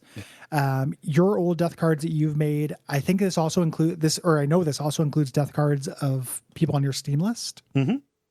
Like I fought Will's death card during one of this. Nice. There are also default ones that come with it to give the illusion. Mm-hmm. And there's also one named Casey, which is a name that will become important. Yes. I understand she has a mod that is very good. Yeah. And worked on the game within the game. The third phase, like he looks around, he's like, look at that moon. That's not really helping me. Who owns that moon? And then, who owns that moon? And does a portal thing. He takes a picture of it, giving him a moon card. Yep. A moon card that takes up all 8 of his slots. Yep. It has 40 health. It attacks all of your cards at once. Mm-hmm. And he doesn't summon anything else. This ends up becoming this battle of attrition. Yeah. You need to drain down this 40 health while you have enough cards to last. Yes. Last it. Yeah. Which may not work. One thing that is especially powerful here is the Mantis God, which, yes. There's some that do a split attack, like they will attack the 2 cards diagonal from it. The Mantis God will do 3. So it'll attack the 2 that are diagonal, but then also the one straight up the middle. Yeah. Mantis God is great. Yeah. You want to power it. Like that is a win condition, like S rank card. Yeah. This. So you had to eventually beat the moon. Once you beat him, the screen kind of backs up looking like a screen. This was a camcorder view of this whole thing. And the person who's holding the camera is like, oh, I can't believe it. I can't believe I did this. And the camera kind of swings and the video cuts off. Yeah. And that is the end of Act 1. Right. So now we're looking at the interface for the camcorder, CamWorks camcorder, and there are 8 videos that we can watch. And this is where we start seeing the story of Luke Carter, aka the Lucky Carter. The first one is just him opening up booster packs of trading cards, just a random game that they made up. But then the second one, that's the second episode, it's his vintage day. He went out to a garage sale and he found a pack of old Inscryption cards. You may not remember these, but the art was super cool, etc. They only made 1 set, then they just kind of discontinued it, stopped it. And he starts opening them up, but one of the packs has been opened up already. And the foil card has coordinates written on it. Like he looks at it and notices like, oh, that I think that's nearby. Like there are actual coordinates given there. It is the ocean off the coast of British Columbia. Same. Yeah. That was my first disillusionment in like doing the freeze frame. Thinking that I was going to have to do ARG shit in the game. I was like, oh, come on. I went to the physical map that is hung up on my wall to see. Yeah. It's sucker. And if it had been used, you would have gotten a portion of a story about Hitler's lost supernatural gold or something. He goes out to those coordinates nearby, and they're doing a lot of horror fake outs. Yes. Here, they're really playing on the Marble Hornets. Like I haven't seen Marble Hornets acknowledged as an influence for this, but I'd be very surprised if it wasn't. Yeah. Seems like something got him, but he just ran out of battery. Yeah. He comes back the next day, digs up in that space and finds a floppy disk marked Inscryption. He has to buy a USB floppy drive because of course he does. And he boots it up and we get the audio from the beginning of the game. Like, let's see what's on this thing. Yeah. Then he drags the continue card to the activation point, and that's where the video ends, kind of where the game began for us. So we're dumped back into the cabin, and the Leshy has put a plate of something in front of us. It's real. Yeah, some RE7 food. Exactly. I was going to say it's real baker's kind of thing. And there's a candle in it, like it's a celebration. He wants you to dig in and eat some of his goop. But no dice there. When you don't, he's going, all right, well, I'm going to have to kill you. He takes you back to the little death room there, but his camera is sitting on the table. You can grab it, pop the film roll into it, and then snap his photo, which captures him and turns him into a card. You have beaten Leshy. Yep, allowing you to escape. This little side room, this is the first time you can look around in it. And there are tons of bodies. You know, the implication that he's done this to a lot of people. There are clothes and coffins, and there's just a little bit of light, which is the new game card. You pick this up, and you have to restart the game and choose new game. Yes. There. This cool little bit of playing with the box. Again, not the coolest thing in the world, but pretty neat. And they show something called old_data, which will end up being important. It's Satan. And they show just a flash of that. Yeah. But as we start up a new game, like the game that we were playing is deleted, and then the original Inscryption is restored. The original Inscryption, made back in the 90s, this 16-bit looking PC game. We get like a full opening cutscene describing the world and its mythology around the cards and the scribes and such.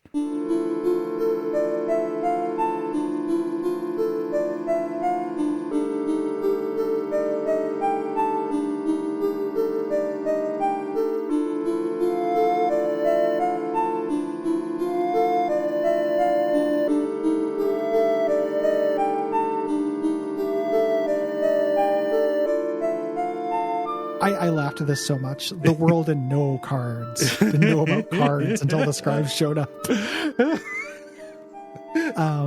scribes, there are 4 of them. They look like the talking cards that we found, and they each have their own way of making cards. And this will kind of roughly describe what their boss fights are going to be like. So the scribe of the dead is Grimora. She was our stink bug. She uses her quill to inscribe the epitaphs of the dead to make new cards. Yeah, she's the necro scribe. Yeah. We already met Leshy, who uses a wildlife camera, captures beast. PO3, who is our stoat, uses a particle scanner, so like a 3D printer kind of thing, to copy the CPUs of robots. And Magnificus, who we've heard of before, uses a brush to paint his wizard pupils. Yes. And the story of this game, the scribes made the cards, but then a challenger appears to replace one of the scribes. And this is our character. Right. We're dropped into the world and we choose a starting deck. This is huge. What you're choosing here. And what I think is actually, is a fairly big game design failure of this game is that you are only familiar with 1.5 of these modes. Yeah. You know how blood sacrifices work, and you know how bones work. To a degree. Leshy's deck works just like Act 1. It's beast, and they work for sacrifices. Grimora's deck is the undead deck, which uses bones. There are some wrinkles on this, but you more or less get it. Yes. The idea, they have a keyword here, which is like fragile, I think, which are they attack once and then die and then become bones. You can add more. You want to have like a big deck full of undead, churn through a lot. Yeah. The other two, though, are, the next most intuitive one, PO3, the robot deck. This is energy. So this is Hearthstone's or Plants vs. Zombies Heroes rule. Yeah. The energy just goes up linearly for each player. You have 1 energy on the first round, 2 for the second, etc. Which means you just play it. It's kind of a way of like systematizing something that happens naturally. Yeah. Powerful cards only come out later. You can only play weak cards at the start to kind of like prepare the field. Yes. Yeah. And then they also introduce this idea of circuits. And conduits. You can have cards, their positioning matters, where they can power each other up. Yeah. And then the one I chose first and ended up having to restart because I find it really counterintuitive is Magnificus's deck, which you place mocks in, these magical crystals that count as crystals and take up a space in a lane, and they allow you to play creatures up to that limit. So like, if you have a green Moxen, you can play any creature that requires a green Moxen. It's never going to require more than one. Yeah. It's just that's the classification can take. There are 3 colors, though, and you only have 4 slots that you can do. So you get, like in a magic way, you get mana hose constantly with this deck.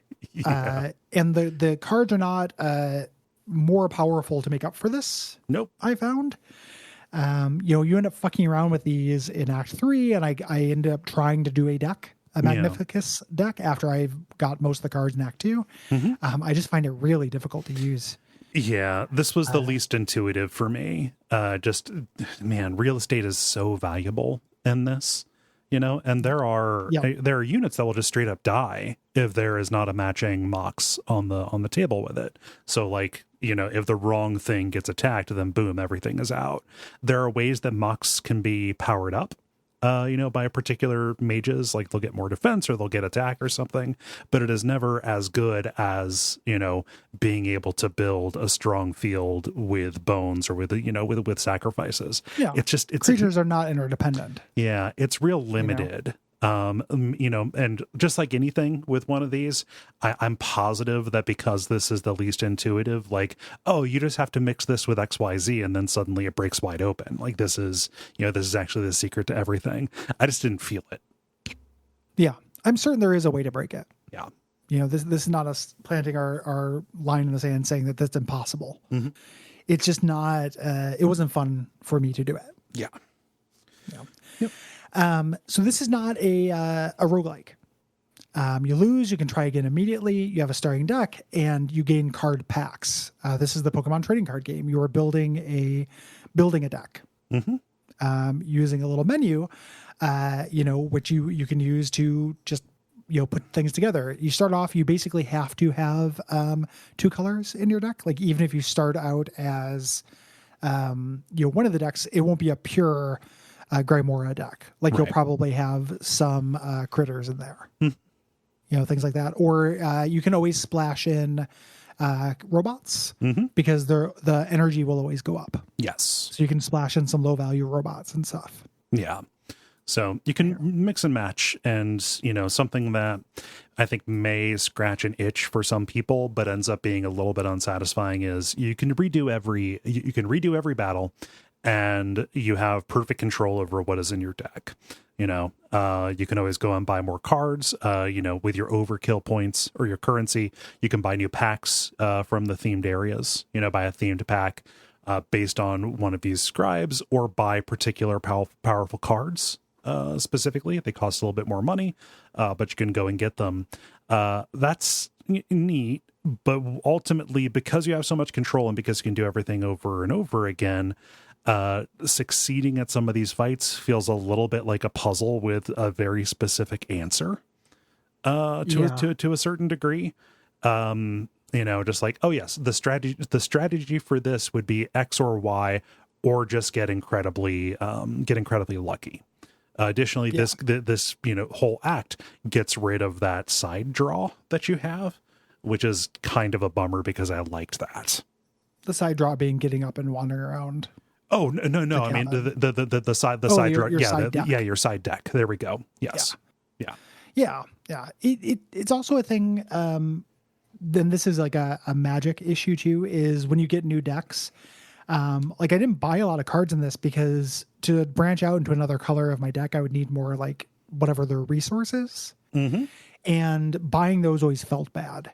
Yeah. I think that the way the base unit of things that are used for, just to get like the bone digging dogs, or the Moxen or what have you should be free. Squirrels. Yeah. Should just be free. Mm-hmm. In this for you just to take and build a deck. It doesn't totally work. It's not like pulling teeth or anything. Like the first this act. Like the first act has pulling teeth. Yeah. It's just not as fun. Yeah. To me. There are little secrets in this too that I also think are not like the puzzles are not as fun. Yeah. It's more explicitly adventure gamey, Yeah. So you start off you have this overworld and you're kind of gated. You start off in the woods in Leshy's zone here. You talk to Leshy, he says you have to fight his subordinates. You have to take pictures in the woods and fight his subordinates. Yeah. So you do these little kind of adventure game Link's Awakening puzzles. Mm-hmm.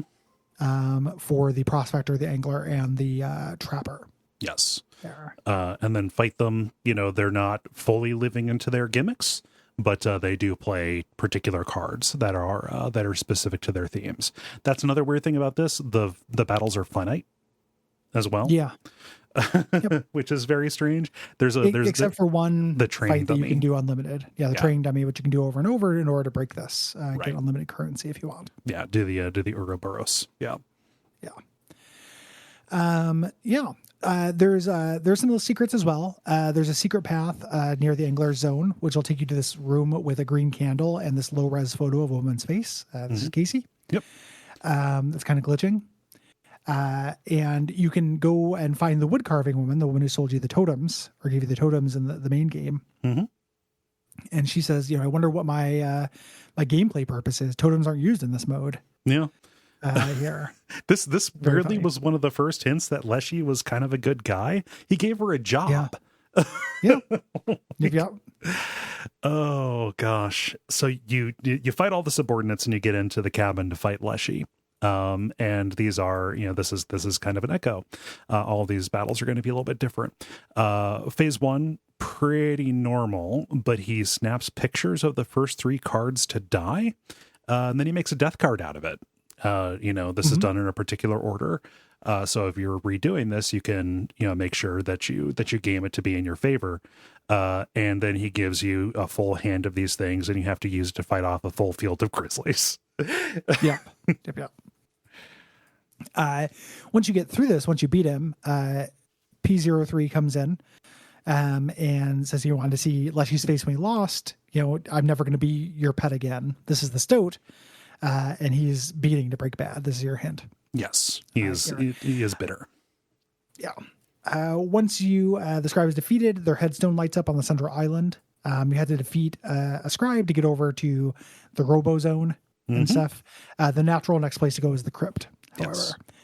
Yeah. Where Grimoire will not let you into her chamber to fight her unless you place these placards correctly on gravestones and do this little adventure game puzzle.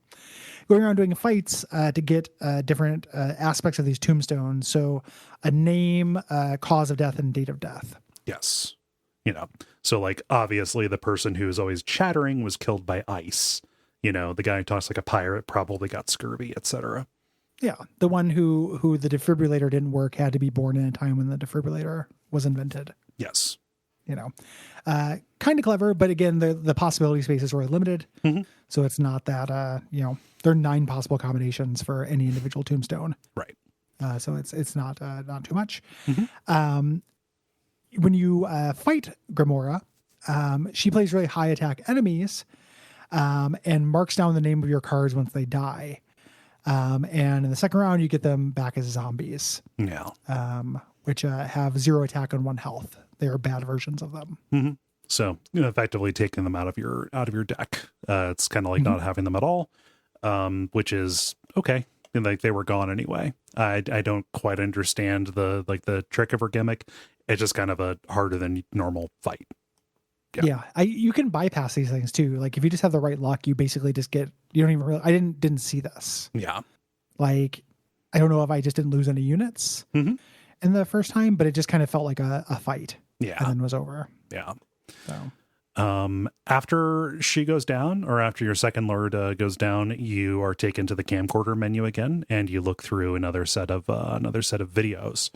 So we're back in the FMV territory. We see Luke videotaping himself sending an email to the company, kind of like speaking out loud his dictation to the company that published Inscryption, the card game, saying like, hey, I think one of my fans may have pranked me and buried this copy of, like a game near my house. I can't find any trace of this, existing. I want to know if this is a hoax. Like, what's going on? Yeah. He's getting spooked. Yeah. They send him a response saying like, hey, that game doesn't exist, but if you have any of our intellectual property, send it back with a shipping label. You have to. Yes. This is where the lady character comes in, who knocks on his door. He set up the camera to answer it, to talk to her. And this is where she pressures him for the floppy disk. I don't, the material was not there, but this is this actress is too young and too amateur to sell this menace at all. This felt very community theater in a way that was like additive, very subtractive to me. Yeah. I said additively subtractive. I'm fucking losing it, man. Games criticism is a disease. The only cure is God's wrath to die. One day Arian's going to come. Additively subtractive. Oh my God. I can see a little bit of the rationale for this. Like, oh, they're probably, we'll send like a honey trap, kind of thing. Like, oh, he will be, just a young guy. Maybe he will be more malleable if we send a young lady, right, to kind of flatter him. She doesn't have the semiotics of foxiness though. Yeah. Like she's like a Men in Black. Yes. So she wears sunglasses and has a detached affect. Yes. Yeah. So just one of those things, like he tries to pretend like, oh, you got the wrong Luke Carter, but she recognizes him from his videos. They've done all the research. They know he's the right person. They know he has this property they deny exists, but, and at one point, it just comes out like, oh, that gate to get into my property was locked. How did you get through here? And then she, quickly leaves. Yeah, she gives him a business card. We don't find out her name when she says that the tape glitches out, which again, Marble Hornets. Yeah. Kind of stuff. The last video is him trying to just make a normal card video, but he can't. He's too distracted and upset. Like this whole thing's really getting to him. Yes. We go back to this. When we get to the basement of the crypt, we can make an offering if we can make an obol to get an audience with the Bone Lord. The Bone Lord showed up in the first act as well.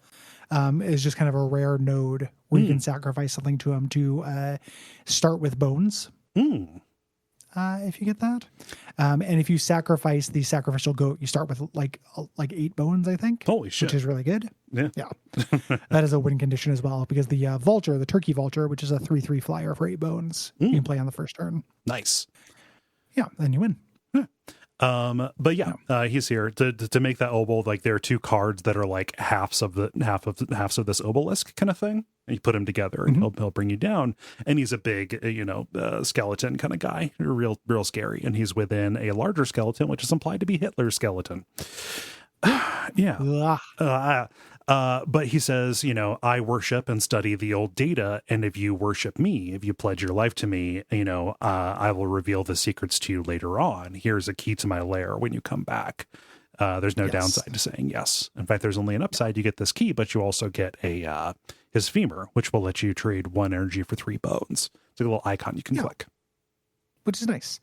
I got this first part of this puzzle. I didn't find the second piece because I didn't find the entrance. Gotcha. Like the diagonal you have to go in the next act. I messed that up. Just read about it later. Yeah. You can also get into the mycologist hut here. And the mycologist is a two-headed doctor kind of creature, and it wants copies. In the first act, it jams 2 copies together. Here, it's asking for specific duplicates. You have to get specific duplicates of certain cards in order to get a special key. Yeah. Here. Well, this is the secret room I did not find, actually. Yeah. Is the mycologist boss fight in the third act. That's what I was thinking of. Yeah, that's the one. Yeah.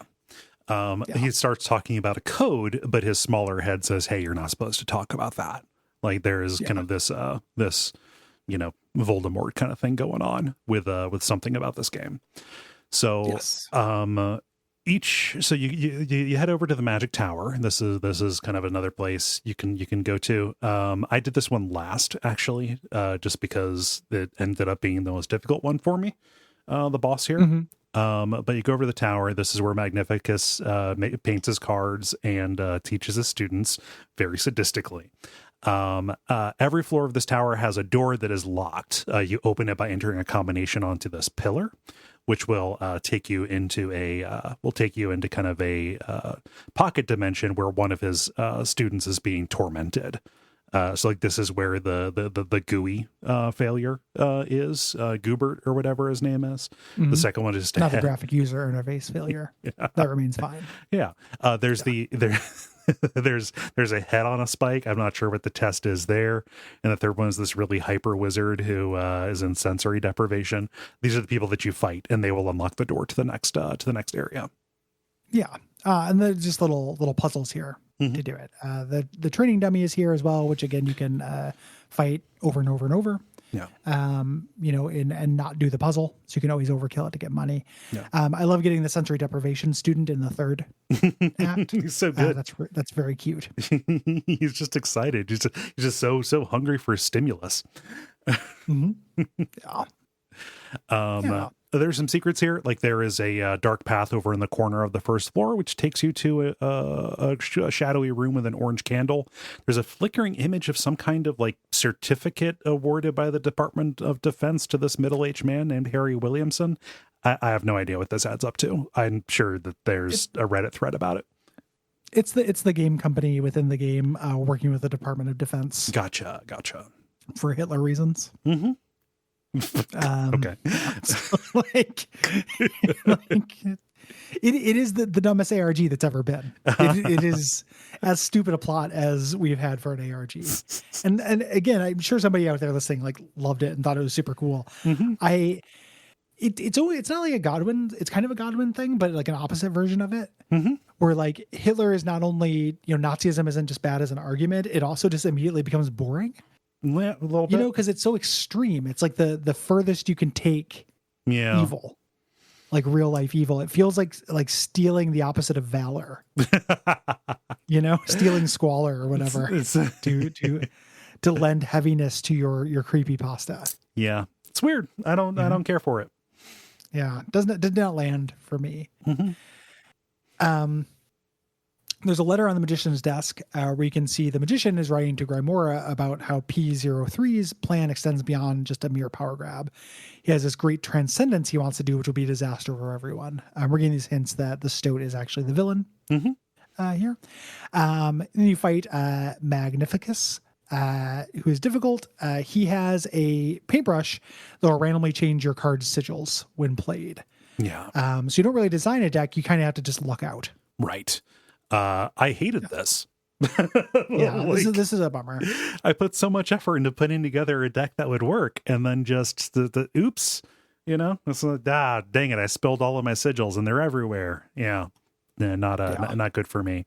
The second round is, a little bit better. Just that's when he starts changing his own sigils to be a little, random, but more powerful, but he can accidentally screw himself, by giving stuff that doesn't work together very well. Yeah. Yep. It's fine. Yeah. When you kill him, he warns you, among the scribes, so the one will be most dangerous, even worse than Leshy. Yeah. Will be more dangerous. There's one among them, and this is PO3. Yeah. It cuts out before you can say it, but it's pretty clear. That's what that note was about. Yeah. Then you go to the factory, PO3's zone. He's making robots in the front room. He says, your deck is no good. Go improve the output of my factory by talking to my robot slaves. Yeah. Here deeper in the factory. Again, just kind of doing little puzzlets. Yeah. None of which are, I think, really great shakes. Yeah. Just figuring out how these circuit things work. Yeah. Yeah. Doing circuit board stuff. It's fine. Mm-hmm. Yeah. All of his subordinates are kind of weird. Like there's an inspector who's, shrugs off his responsibility, a smelter who jumps into the machine when he finds out that his output is bad. And then the dredger is just kind of a creepy angler type, And you get back to him, and the final the fight against PO3 here. Yeah, I like this. This is a fun gimmick to me. The conveyor belt. You're fighting in a factory segment, and the cards will move clockwise. So you're left, between turns, your leftmost card will roll up and become his leftmost card, and his rightmost card will roll down and become your rightmost card, and it will cycle through that way. Yeah, roll down and become your leftmost card. Yeah, his right. I find this kind of thing annoying. I've decided, I think that conveyor belts are secretly one of the more annoying things to me in a video game. Okay. I was thinking about when they start introducing this kind of stuff in, say, like Baba Is You. Okay. And everything. I don't like thinking about it. It just adding steps that I don't want to consider. I just kind of played powerful cards and beat this. Mm-hmm. I never took advantage of it. Yeah. And never really took into account. I played stuff on the left so he wouldn't get them right away. Mm-hmm. And that was basically it. Yeah. It ends up working against him in the second round, or can work against him because he copies your most powerful card, and then puts it on his side of the table, but it will roll around to you, and you get multiple copies of it. So you just have to survive until it rolls to you. Yeah. It says a lot when I think about Act 2 of this game, how I ended up not really having to think about strategy as much as I wanted to. That's the thing. For a lot of these fights, I just kind of overpowered them or lucked through them. Mm-hmm. Like it did not feel like I was finding cool and powerful synergies the same way I did in Act 1 and 3. Yeah. Something else, and this is just a real kind of pissant quality of life thing, but I really wish that there were deck slots. You're never losing cards, right? But like I wanted a way to like say, here's my basic dead deck, here's my basic tech deck, right? Things like that, those small skateboards. But no, you just kind of have to make it from scratch every time, and that kind of dissuaded me from experimenting because I ended up like needing to write down what the composition of the deck that I had painstakingly designed before, so I could go back to it if the experiment didn't work. Yeah. It doesn't work. Yeah. So there's a little finale. You get to go to that central island and choose which scribe you're going to replace. I also chose the Scribe of the Dead because I wanted to be a necromancer lord. Mm-hmm. She mourns that you're going to go through this other cycle. She says, if she had ridden, she would have ended everything and ushered in an eternal peace. Right. Everyone has kind of a different outlook for what they want to do. Mm-hmm. Each of these scribes. Yeah. That is hers. This comes to the fore in the end game. Right. You're about to fight her, but then PO3 emerges and sends her away. This is his power grab. Yes, he is going to take the old data, ascend, and recreate the game in his image, but he has to get through you to do this. And you do a final fight with him, facing off against his deck, but also he will have a glitch card. It looks like Zalgo text, and it will move to jump right in front of the most powerful card that you play, negate its play. So, you're not going to have your most powerful card, but it is not that hard to manipulate this.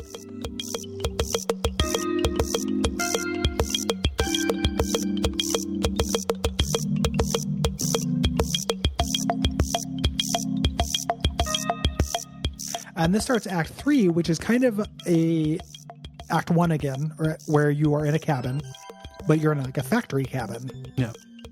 You're looking down at one of those awesome $3,000 gaming tables that has a little hologram terrain in it. This is Botopia. And there's cool stuff. Like we get to see PO3's face, and he is a shittier, worse DM. Yes. He's like, the land is ruled by Uber bots. Yeah, you take them out. So we need to get to the great transcendence, which is a thing he actually wants to do. He's manipulating you this entire time, but which is very cool. But he like the lore is not his concern here. It's literally this would just be numbers. So he stands in contrast to Leshy, who was really interested in telling a story. Flavor. Yeah. Which are different ways that you can approach card games. Yes. When during Duckstream, when I was doing Monster Train, and someone was like, "What do you think?" Will's like, "What do you think of the lore of this game?" And I'm like, "I've never read a word." I started and immediately lost interest in the story of these clans and their backstory and everything. Quite frankly, I don't find the art that appealing either. Yeah. This is entirely numbers to me. This is me playing a fun spreadsheet. Yeah. There are other things where I care more about flavor. Yeah. But it's like why I can play Slay the Spire. The game's got wretched flavor. Yeah. It's ugly, but it's it just as numbers, it works. He's representing kind of that attitude. I don't think this game has anything grand to say about that. Mm-hmm. I don't think that it's making a point. I think it's just the different kind of attitudes are represented. It's showing them in conflict and giving care. It's one of the ways that they give like characterization to each of these characters is like the disdain that they have for why the other people's approaches don't work. Yeah. Initially, you can't get up from this table. Eventually, you'll be able to. Mm-hmm. Here. And it's a lot like Act 1, except it's more exploratory. You move from screen to screen like little Isaac rooms, basically. Mm-hmm. That will sometimes have nodes in them, like we had in the first one, like little things you could do. Sometimes have battles, and it has Dark Souls mechanics. Yeah. You have checkpoints where you'll respawn. Your consumables respawn. Mm-hmm. Enemies respawn too. Enemies respawn when you do that, up to a certain point. Yeah. Like you can beat the boss and then enemies will not respond. Mm-hmm. And you have 5 lanes instead of 4 for the battle. Yeah. And that ends up being super important because of the way that the mechanics end up mixing. Yes. Yeah. So your starting deck is going to be all focused on robot cards. I kind of appreciated this because I didn't really fuck around with those too much in Act 2. And this also is the one that makes, it makes a good amount of sense. Right. And when you go to the different areas, you start getting cards and facing off against, the other types. Right. Yes. Yeah. Yeah. So like we said, robot cards are tied to energy costs. It's pretty neat as you unlock stuff. Another major mechanic, as your run extends and as you keep on winning battles, you'll get like a Grand Theft Auto warning star system on, and bounty hunters will come out. This is so good. They're really funny. And you don't get too much for beating them or anything like that. No. It's just it's like if you keep winning and you don't die, you just have these little harder enemies that pop through. Yeah. They're real cute. They all have their own little dialogue. Like nothing in this is Wild West themed, but just here they are, partner. Yeah. There's some robot cowboys come at you like fucking Westworld and this shit. I really like it. Yeah. This is sweet. Yeah. This act is long. Yeah, it doesn't feel as long as Act 2, but it is. Mm-hmm. And it's all pretty consistently fun to me. But at this point, there's not a whole lot more to say because it's a minor variation on the card game we've been playing the entire time. Yes. Dark Souls already had roguelike elements. Like those two things are cousins. Yeah.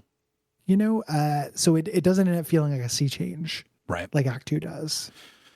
Yeah, so we're kind of gonna motor through this and get to the bosses because that's where like the real cool, mechanical and story content is. But understand that you're making runs at these different places. I liked rebuilding my momentum on this. As I went on, starting with basically nothing, and then the ways that it gives you to customize your deck feel like a really good kind of compromise between Act 1 and Act 2 to me. Yeah, I think so too, and it's legitimately a lot more fun than Act 2 to me. So just more satisfying in a general sense. So you scoot around.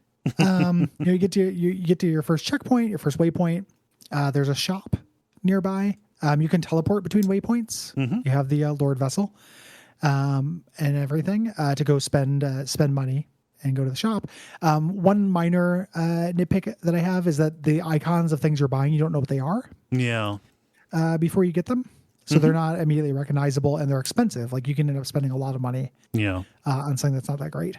Yes. And money is pretty much equal to time until you figure out how to unlock your Ouroboros and get full. Get a ton of money. What I've been referring to the Ouroboros. This is a particularly broken card that you can buy and get a hold of. It gets better every time it dies. And it will always it'll make a copy of itself in your hand. So you just basically, you can use the training dummy to have it die over and over again, or, break it over and over again, basically do the equivalent of a sacrifice to give it just the ability to do hundreds of damage if you want to. Yeah, just ridiculous stats. Yeah. In Kesey's mod, they balance it out. So it does that, but doesn't maintain throughout different runs. Yeah, that's good. Like you can get in the beginning and kill it a few times to make it beefy, but it doesn't stay beefy next time you play. Yeah, so, I can't see how they would leave it untouched. Yeah, has to be that way. When we're moving through, the bridge to the west is out here. The same bridge repair for NPC from Act 2 is there. Says, hey, beat a boss, and then we'll finish it. This is like lamp shading. Like, it'll take me about as much time as a boss. The same way in video games. People have broken bridges. You reach the second waypoint, and the board that you're playing on powers down. You need new batteries. So PO3 unlocks your cuff and lets you walk around the factory. Yeah. Looking for a battery. And it kind of mirrors Leshy's cabin. Yeah. There are little escape room kind of puzzly things you can do in here in order to unlock new cards and power the board game the same way you could in the first act. Yeah. So you can use the cuckoo clock and mess around with it, get your Ouroboros back. A couple of things there. They're like tile puzzles that will get you another item, the Mrs. Bomb, which I never really fucked around with. What does Mrs. Bomb do? I don't remember. I think it drops bombs on empty slots. Oh no, yeah. Thank you. It's a board clear. Yes. Every empty space on the board gets filled with a bomb. Yeah. And bombs blow up the things that are adjacent to them. So it's Wrath of God in magic terms, basically. I didn't understand. How did you pronounce a bomb? Bomb? What? I was teeing you up for a JC Dutton thing. It's a meme, Gary. Oh, shit. Yeah. No, here's a little peek behind the curtains. I had to take a break and do some life-changing bathroom stuff at some point during this recording, and I'm still kind of reeling from it. Yuck. Yeah, it's super yuck, man. I'm just out of it. Like, I was feeling pretty alert, and now I want to go to sleep. So sorry, everybody. You bathroom a little slow on the uptick here. I'm a little distracted. Oh. So anyway, I probably could have been more clear. No, you're fine. I'll totally take the L on that one. I should be picking up Deus Ex references. I'm just okay. Not my best. The puzzles that you do to like raise the bridge, like to power things up here, they're all like CAPTCHA kind of things. Basically, not puzzles. They're just little like task entry kind of things. Like. Yeah. There are puzzles in the first act that we forgot to mention that also show up here, where they are hypothetical situations on a game board. Yeah. Where you have to move things in position to win. You can win these through trial and error, but they're cool little test of understanding. Yeah. This introduces the circuitry mechanic into that test of understanding. Yes. But again, you don't really need to get it. You can be more powerful if you do get it, but you don't have to. Yeah. You kind of power through. Yeah. So you get the battery, you go into the northeast section of the map, and this is like the swamp. It's the wetlands. And it is the only part of Botopia that still has life. And of course, this makes PO3 disgusted by it. Yeah. These are going to correspond to the different scribes, the different areas you go to. Yeah. We enter a kind of gimmick match you can find here, which are these bomb diffusing ones, where you have to do a certain amount of damage before a round counter hits 0. Here, these little DPS checks to beat these. I never failed one of these, so I don't know what happened. Yeah. If you do. And while you're doing this, PO3 talks shit about Leshy, being like, he had sloppy plays. He cared too much about the flavor. Yeah. Perfect strategy is all that matters in a card game. Again, I like them differentiating these different personalities. I don't feel like this game has very much to say around this theme. Yeah. So the boss of this region is it's Leshy, but it's the photographer. The robot kind of version of his little tool. And at the beginning of each round, you get the option to snap a picture of the board. This will act kind of like save states. You can always, when you get this prompt, revert to the last screenshot that you saved, which will, it'll keep the overall damage, but you can set yourself up to, just kind of like reset to when you were going to do game breaking damage and end this relatively quickly. Mm-hmm. Yeah. And there's a really cool thing. After you beat every boss in this act, PO3 modifies your empty vessel cards, your squirrels basically, to give them something. Yeah. You can either make them get giant leaps so they can block flyers, spine so when things attack them they get hurt, or nano armor so they can take an extra hit. Yeah. It's real cool the way that this is making your nonsense cards powerful as you beat bosses. That's a really cool mechanic. Yeah. Nano armor basically breaks this chapter on these guys. Yeah. Just really, really versatile jump blockers. So when you leave the cabin, the camcorder's memory card fills up, and this will dump us back to the video dump. I think this is the last one before we get to the ending, showing kind of like how things have deteriorated for Luke. The first one is showing him like right after he got the pack of cards from the garage sale. Saying like, oh, wow, to see that I don't know if this old lady knew, what she was giving away. I feel kind of bad. Everything came with a free Frogurt. It was really sus. Sodium benzoate. That's bad. Free inscription cards. That's good. But they carry a terrible curse. That's bad. So that one's in the past, but the next one is after Luke found the floppy disk. As he's doing this research, he calls the woman who ran the garage sale, and her name is Mrs. Hobbs, and they belonged to her deceased daughter Casey. She worked for the game publisher, this company named Game Funa, which is also like that was introduced in the Hex. And she passed away. We're going to find out it was in an accident, quote unquote. She was killed.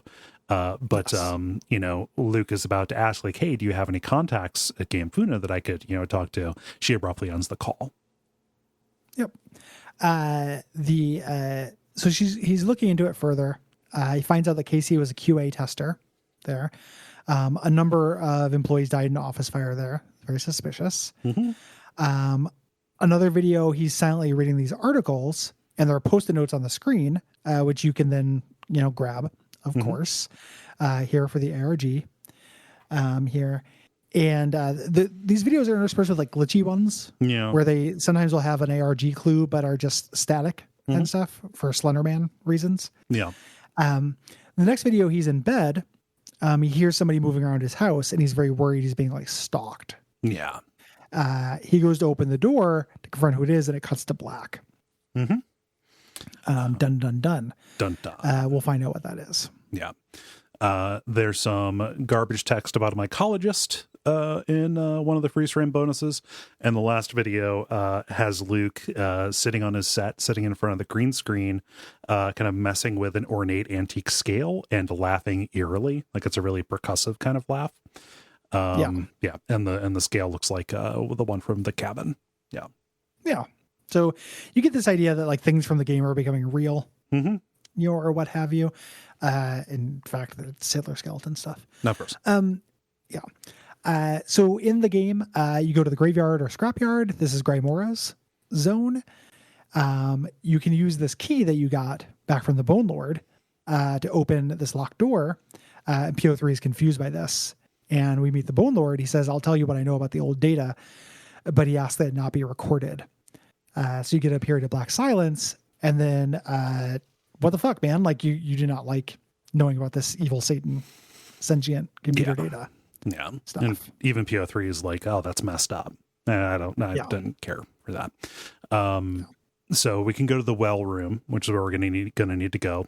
We pull up the bucket from the well, and we get a quill. we can take this to Grimora's headquarters here. And some dudes here, her librarians, ask you to use the quill to sign the agreement. The agreement being to grant the archivist, the boss here, the ability to access your hard drive. Yes. Yeah. So and this starts off, this is a cute meta thing. You fight this archivist.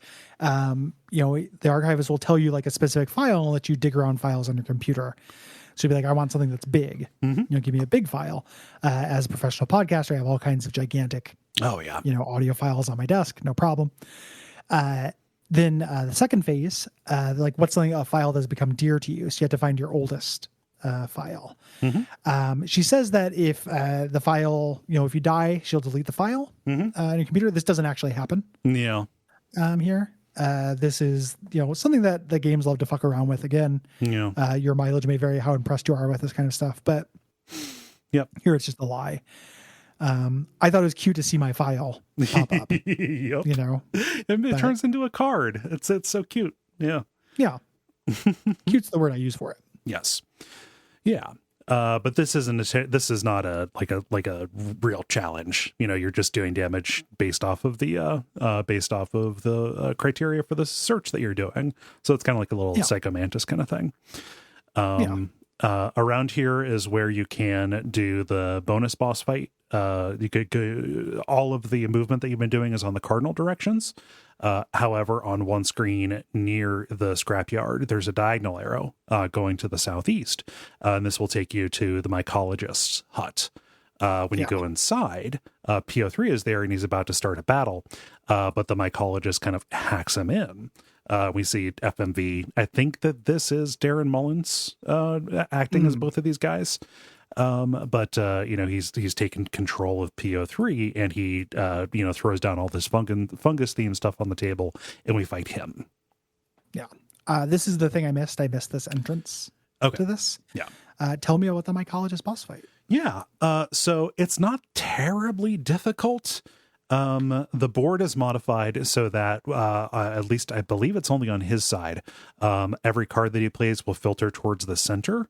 And when cards hit the center, they will fuse. So if you let this go on for too many rounds, you end up fighting against an incredibly powerful card on his side. However, at the end of the match on your side, all of yours form together and it creates a Mycobot card out of like all of their stats. So like the best of them. So beating this is super important. Not important because you can get overpowered stuff anyway, but this is a way to get like, a massively powerful card with like 4 sigils on it if you want to. Yeah. Nice. And when you get it, there's an ARG clue. Like the name is initially a big string of numbers. And the mycologist says, "Oh, that must be part of the old data," and it's like, shut up. Yeah. Wouldn't want you to know about the Hitler skeleton. No. The southwest corner of the map is the wizards, is Magnificus's zone. We can't make our way there. PO3 sends us further into his factory, into the smelting zone, to find the place or find the missing piece here. Yes. You do these captchas here, and it's all pretty easy again. Little tiny tasks. Here, and you also do little theoretical board state. Yes. Bits. Yeah. With extra attack symbols to kind of complicate things. Yeah. The piece that you're going to get is it's an add-on for the energy meter. This is an indicator for gem pieces. So since you're headed down to the wizard area, you're going to start encountering moxes and stuff like that. So this keeps track of which gem effects are in play. And now your empty vessels end up having gems inside of them. So again, it is adding functionality to your little fodder cards. So these will power up special wizard bots that you might find. Yeah. There's a store here that has an expensive item. If you buy it, it tells you the time 4:00, which you can put in the cuckoo clock to get your Ouroboros back. As you fight to the top of the wizard tower. At the top, you fight the painter. This is really cool. I think this is really slick. He has you design a rule here. You do an A part of a rule and a B, like an if-then statement for a rule each round. So like when I play a card, I sacrifice a card. Or when my opponent attacks, I gain a bone. I gain energy, things like that. Yeah. You try to find the one that's most advantageous to you here, but this is not challenging. Like we're kind of out of the challenge zone. Yeah. It's just having fun with the box and having fun with the kind of things that are possible here. I feel like. Yeah. Yeah. Yeah. I'm a fan. It is a good round. Yeah. Yeah. So you head up to the northwest, and this is where the factory is. So you're going to the digital factory while you're sitting in the quote unquote real factory, while Luke is sitting in his living room or whatever. And this is pretty large. You're going to be going around here to align satellites, kind of trying to establish this uplink to get up to the top of it.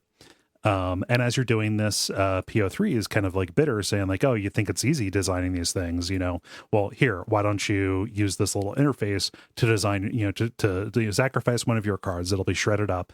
And then you can use those points from the sacrifice to, make a new one and define it. This, again, he has an ulterior motive for this, but that's kind of, ends up being a little bit of what this boss fight is, because you get to the top. PO3 is not going to fight you himself. He will have a surrogate named Golly, who's just this nice, this nice innocent lady, who is filled with wonder at connecting to the internet. And the concept here is this will pull the monster cards that your friends designed from your Steam list, and you will send cards to them. You want to send good cards. You want to make a good card. You don't want to sabotage people. And it's really easy to make broken stuff. Yeah. Little hint, if you ever get to this part, something that will respawn, flies, and dies after attacking once will win you any fight. Yep. In this, and you can make that pretty easily. Yeah. You can give it a bunch of downsides that won't come up to gain points. Yeah. Yeah. It's a good thing. This is annoying, but who cares?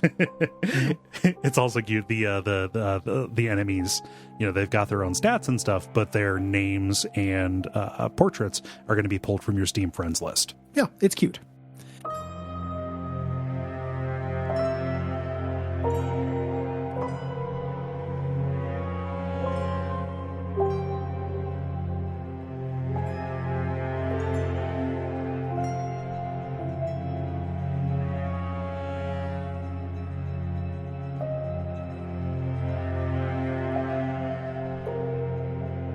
Once you do this, you beat this. You leave this factory to go to the tombstones to commence with this great transcendence. And P03 gets a notification. The security cameras in the dredging room are acting up. He wants you to go check on them. When you do there, we can talk to the trapper on the side, in the little side room, who will give you pelts in exchange for, or you give him pelts in exchange for these story hints about the ARG and the meta story. In the form of tarot cards. Yeah, it's all very cryptic. Go down to the dredging room, and you turn around and you see these detailed models of the three scribes. This is the idea here. This is like an area his security cameras can't see. So they're hiding out here. Yes. And they basically lay it out for you. Yeah, they say, hey, PO3 needs to be stopped. We put aside our differences. You need to go keep him busy by playing the game, so the less you can strike. Make him feel joy so that I may snuff it out. And also they really neg his game. They talk about it having hackneyed mechanics. God, all of their disdain for each other. Yeah. You get back, you go to that central island and he's talking about, remember how fun this was? This was really good. Kind of doing this endgame little rant, bit. You get to the center and he addresses you, the player, Luke, directly. Yes. And, so naming the character you're playing, which you knew. But, you said the great transcendence without knowing what it is, and his face turns into the view from Luke's webcam. Yeah. That he's seeing here. Yeah. He kind of smacks us away. Like the real world or what have you is intruding and vice versa. Yes. Here. So these Uber bots that we went and fought, like they all had their own little gimmick, right? And it wasn't especially challenging, but you were finishing the tasks that were needed in order to get this unfinished game ready to publish. So like at the painter's place, you were helping, finish design the rules of the game. You made screenshots for the Steam store at the photographer's place. And you gave PO3 hard drive access, so so everything could be uploaded. He calls you a fool for doing this stuff. You give him internet access, yeah, so he could upload the game up onto Steam and everything. Mm-hmm. The idea is to put thousands of copies of Inscryption out, most of them being the version he's in charge. Like it is a sentient computer program that wants to propagate itself. Yes. Yeah. And also because Satan is at the heart of the code, this would be an effective satanic takeover. Yeah. Yes. Yeah. So he's about to do this. He starts uploading the disc, and Leshy just walks up behind him, grabs the edge of his screen, rips his head off. It's so creepy. Yeah, it's real good. A nice little, subversion or anticlimax, I guess. Mm-hmm. The other scribes walk up and talk about their victory, and they're like, hey, you should start a new game so the cycle can begin again. Yeah. But Grimoire has her own agenda here. She picks up the disk access symbol that's here, navigates to the floppy drive, and deletes the disk. And like deletes the game that you are playing as you are playing it, and the others call her mad. Because no, this is the only way to freedom. Like we can't keep going through these cycles with one of us taking over and smashing the other. At least that's what she says here. She also has another reason. Grimoire is good. Yeah. The idea, like, end the cycle. Yes. Or whatever. Don't let Satan take over, but also end the cycle. Yeah. It's one of those things, like the idea of this, like playing in the game as it's being deleted as well, which is this very long, non-challenge based kind of ending. Like this is basically a long interactive cutscene. Mm-hmm. Are all little story touches and things that I think would have a lot of impact if I'd never seen them before. Yeah. The idea of playing through a game as it's being deleted, end the cycle versus continue the cycle as a theme and stuff. There's a lot of just dead ideas going on in here. I have the antibodies for these. That's a good way to put it. Like I'm just kind of immune to this stuff. So it's neat, but it's the bounding box on how neat it can be is tighter than I would want it to be. Yes. For this. Yeah. So things are glitching out around you. You fall through the world like into the water that is kind of at the base of things, and you end up in a dark tomb in front of a headstone. This is blocking your way to Grimoire. You pick up some grave placards here, and making the gravestone for Inscryption itself, and then go in and talk to Grimoire, who looks real creepy. She says, hey, the purpose of the deletion, like, yes, this will be peaceful, but it isn't just about rest. There's something truly evil deep beneath the code of Inscryption. Something at the bottom of the well, she says. And as things are deleted, she says, like, why don't we pass the time by playing a game? And we see what her version of the game would have been. It's this little turn-based chess kind of thing where you're moving your figure around the board in a grid and the enemies move on their turns. And you get into battles when you run into the enemy skeletons. Yeah. Neat idea. Mm-hmm. The idea that there are all these different articulations of what the game could be that either go through or not. As you go through it and you get to the boss icon for this, she goes and puts on a pirate mask and all these cannons pop up. Like you're gonna fight, another one of these bosses, but it doesn't work. Everything gets deleted and falls apart. It's great. Yeah. Super. There's so much fanfare, and like as soon as stuff appears, it just blink. Oh, I thought there was more time. Okay. And she reaches out her hand for you to take it as she is deleted and goes away. Yep. She's gone. You wake up in Leshy's cabin and he's just like, hey, let's just have a game. Like, I don't want to keep score. Let's just play for fun. Like, I'm dying. Yep. You play with your old deck and he's like, you did a really good job. Yeah. This is super sweet. it's really weirdly sweet. He just wants to hang out. Like I love this game. I loved that experience that we had. Let's just hang out and play. Like, he doesn't get upset when the scale is deleted, like there's no way for either of us to win or lose. Let's just do a few rounds, just until the end, just kind of like playing cards against each other. And he even says, like, I didn't realize what I did to the others was real, was that bad. I thought that there was dignity in being these creatures because I respect the creatures, so much. Right. Mm-hmm. And he just didn't realize that. It reminded me of an emotional beat from the middle of Squid Game. Yeah. Yeah. Old man. Mm-hmm. Just like, hey, let's just play. Like, this is what I want to do. Mm-hmm. Very sweet. Yeah. Everything gets deleted off the table though, because everything's falling apart. Mm-hmm. He reaches out his hand and says, hey, don't look at the things that you're going to find on the disc. They're really trying to make me scared of this old Satan. You wake up in a snowy field and you approach Magnificus, who says, like, eject the disc to spare me. Like, if you eject it, it'll stop being deleted and I'll be able to be here. And you enter into his version of the game, which is garbage. I hate his version of the game, but I love its aesthetics so much. Well, it's pretty funny, like, as a thing. It's an just Arcane Kids a bad thing. Game. Yeah. It's a 3D version of this, with like weird old PS1 computer aesthetics. With like the perfect circle pan every once in a while as the action's playing out. Oh, it's so good. It's very funny. It is the worst version of this game. Oh, absolutely. It is good that you can't lose it. He says, like, well, and it kind of reveals his motivation here. He just wants to live. Like, he doesn't care about the game. He's begging you to, break everything that's so that he won't be, resigned. He won't have to be resigned to this oblivion. There's no scale, so he just sets up a health counter at 400. And you have to play this for a long time. Like, you really end up hating this guy before everything, gets taken away from you. Gets deleted. It's a dog shit game. Yeah. At some point, a canvas appears behind him and he paints this moon on it. He's like, hey, do you have any remorse for what you're doing? And again, I don't. Nope. We'll talk about, we'll get to wrap up and stuff, but I don't feel like this game has any emotionality to sell to me, at least.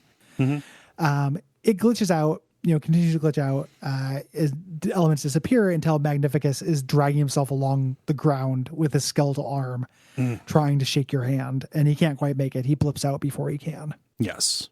Yeah. And then you think, okay, is the game frozen? I'm just seeing kind of like a vaguely whitish screen here. And when you move, you are your avatar from Act 2. You're the 16-bit avatar. And you walk north, and then you reach a card that is all that is left here. It is the old data. Yep. Yeah. So when you touch that, we get this, the screen glitches out. We get to see all this like censored, redacted stuff on the screen. This is where you get to see, I think, the picture of Hitler's corpse. Maybe. The first hint of that. Yeah. And then the camcorder cuts to Luke smashing the disc with a hammer. So after he deleted it, he smashed it. We get a little coda on his story, him calling a newspaper and being like, listen, I have proof of malpractice from this game developer. All this weird stuff's going on. And I felt like we were going to go through a hackneyed, like the reporter doesn't believe him. Mm-hmm. But before that happens, he goes to the knock on the door and the 22-year-old assassin from the earlier in the game shoots him. Yes. Which seems like a great way to draw attention to what's going on.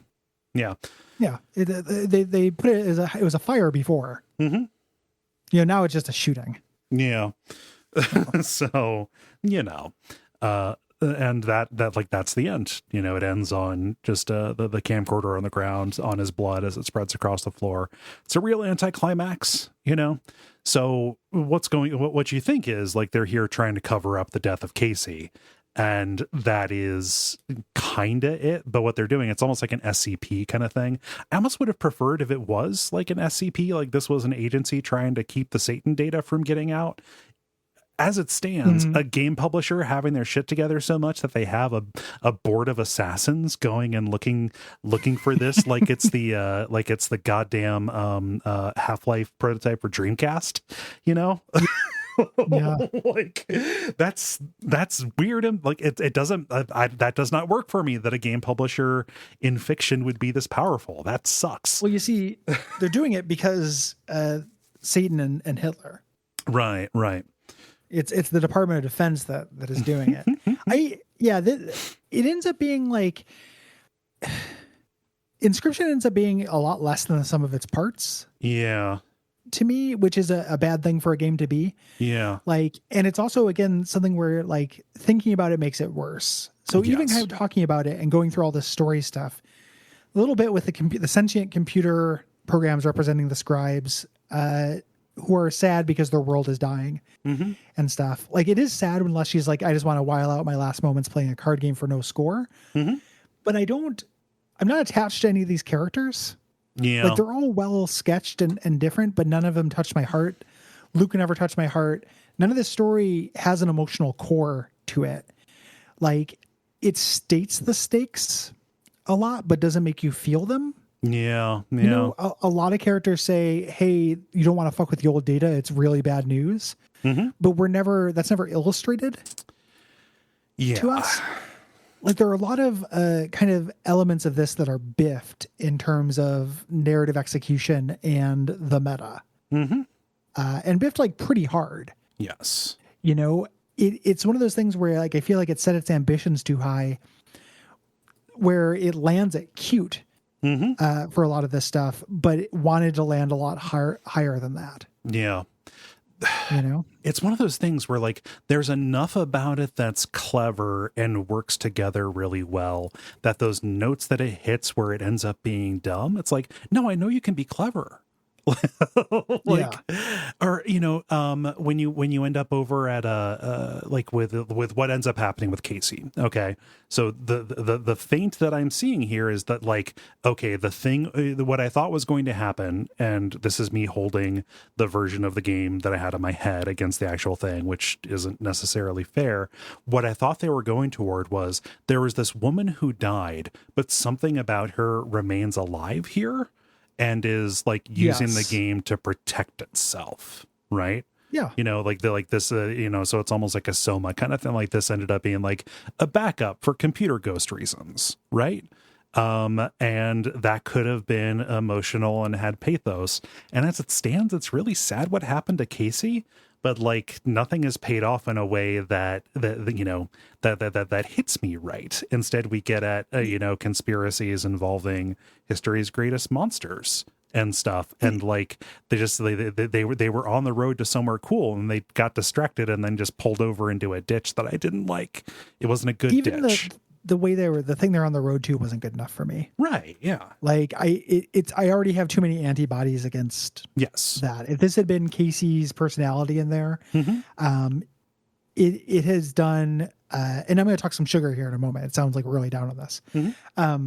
It was a complete failure to get me to care about the characters in this. Yeah. You know, which I didn't care about Casey. Yeah. Like it's sad in abstractly. Abstract. Yeah. It's you know, it's sad because somebody died, and corporate malfeasance is sad. I have a much uglier word for it: misappropriation. It's like also very sad. Yeah, but it's hard for me to think of a game that we played recently. I mean, this happens a lot, but that is banking on touching the heart. Yeah, and just not landing that at all. Yeah, you know, and the thing that sucks about it is that. Even in Act 2, which is my least favorite act, but especially in Acts 1 and 3, all the mechanical stuff is really cool. Yes. The part where you start designing your own cards to kind of like beat Act 3, you have this knowledge of the systems of the game. Yep. To do that, it's immensely satisfying. Like as a test of mastery, and you know, it's a very simple. It's a series of simple card games kind of piled on top of each other. Yeah. But there's still joy in that mastery. And the 10 hours I put into Casey's mod, when I get these really broken combos and can win Casey's mod, there's a joy in figuring that out. Yeah. It's purely mechanical. Yep. You know, there is no synthesis between the mechanical and narrative sides of it. Yeah. In the main game, when you actually play Inscryption, there's synthesis between different mechanical points. You know, And there is presentation that is good in a vacuum. Like the way that the escape room stuff, the way it influences the card table stuff is great. Yeah. And the mood of the first act is really cool in a vacuum. Yeah. But they do not talk to each other properly. Yeah. In terms of like a grander narrative or character work. Mm-hmm. So it ultimately ends up being, there are an abundance of ideas here that are not, necessarily married as well as I would like. And it almost feels like he had like a really good concept in that first act, and then there were like other ideas that were here. And instead of making those their own games or whatever, it's like, let's expand this, but none of those additional things really got a chance to kind of to mature. Right. Yeah. And that I think is a bit of an issue. The sugar that I have to talk is that I still recommend somebody plays this game. And I think that, I would be making an assumption about this, but I think that a lot of people, this would be their first exposure to the Daniel Mullins trick, right? Or, they only encountered it, vaguely somewhere else. Or this would be their first encounter with like a deck builder or a roguelike that really clicked with them for the reasons that I mentioned at the start. I don't need to, to repeat myself. Yeah. I think that a lot of the hype around this is probably from people who just weren't exposed to that kind of thing before, which is not me saying like, oh, these people are unaware of, this stuff. This is old to me and I'm better because I knew about it. No, it's the gotta start somewhere. Got to start somewhere. And there are so many ways in which this would be a great introduction to those kinds of things. Not least of which because the presentation is so good. And, because it has ways to get its hooks in you and make you a tourist for these things that might otherwise be unappealing or difficult to get in different, larger, more ambitious games, right? At least mechanically, right? So I think that it makes an absolute great first impression yes. on both of those counts. Yeah. Yeah. And so, I think that like, it's one of those weird things where like on close scrutiny, it's like, yeah, this stuff doesn't hang together, but like it, it kind of maybe didn't need to in order to succeed. And so I think that is something, that is accounting for at least some of the dissonance that we're finding here. It sells past the close. Yes. It's that's a different way of that adds on to what I was thinking about earlier with it's kind of a crime of too much ambition. Yeah. For this, like if this had just kind of set out with a modest goal, it would have landed better. Yeah. You gotta be careful playing that Hitler card. You really do. Once something's related to the occult and Hitler's skeleton in World War II, you really got to back that up. Yeah. It's you got to keep your Hitler powder dry. Yeah. Like I very rarely deploy things. Like there are select abject sufferings and select bonfireside chats that I have secretly made about Hitler's corpse and the kind of power that it has from an occult perspective. Oh yeah.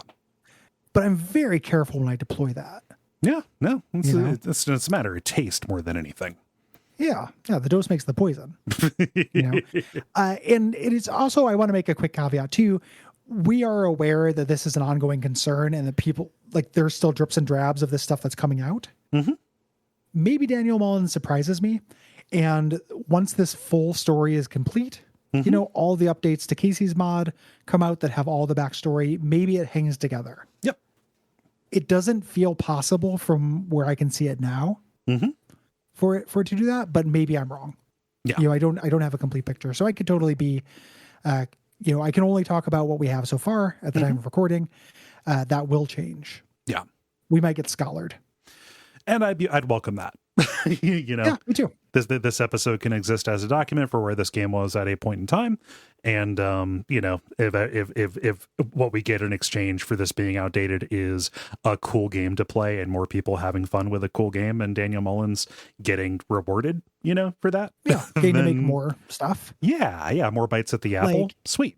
Yeah. That's still good. Like, I like this more than I like Pony Island, not as a gestalt, but I think this is fun to play. Yeah. I don't think Pony Island is fun to play. And I think the secret to a lot of the like, oh, you got to fuck with your INI file games is that they're not fun to play. Yeah. It feels kind of bad to take this game to task for placing, the balance of the scale more on the gameplay side of things, because that I think is more important. I think that's, what makes a game last, right?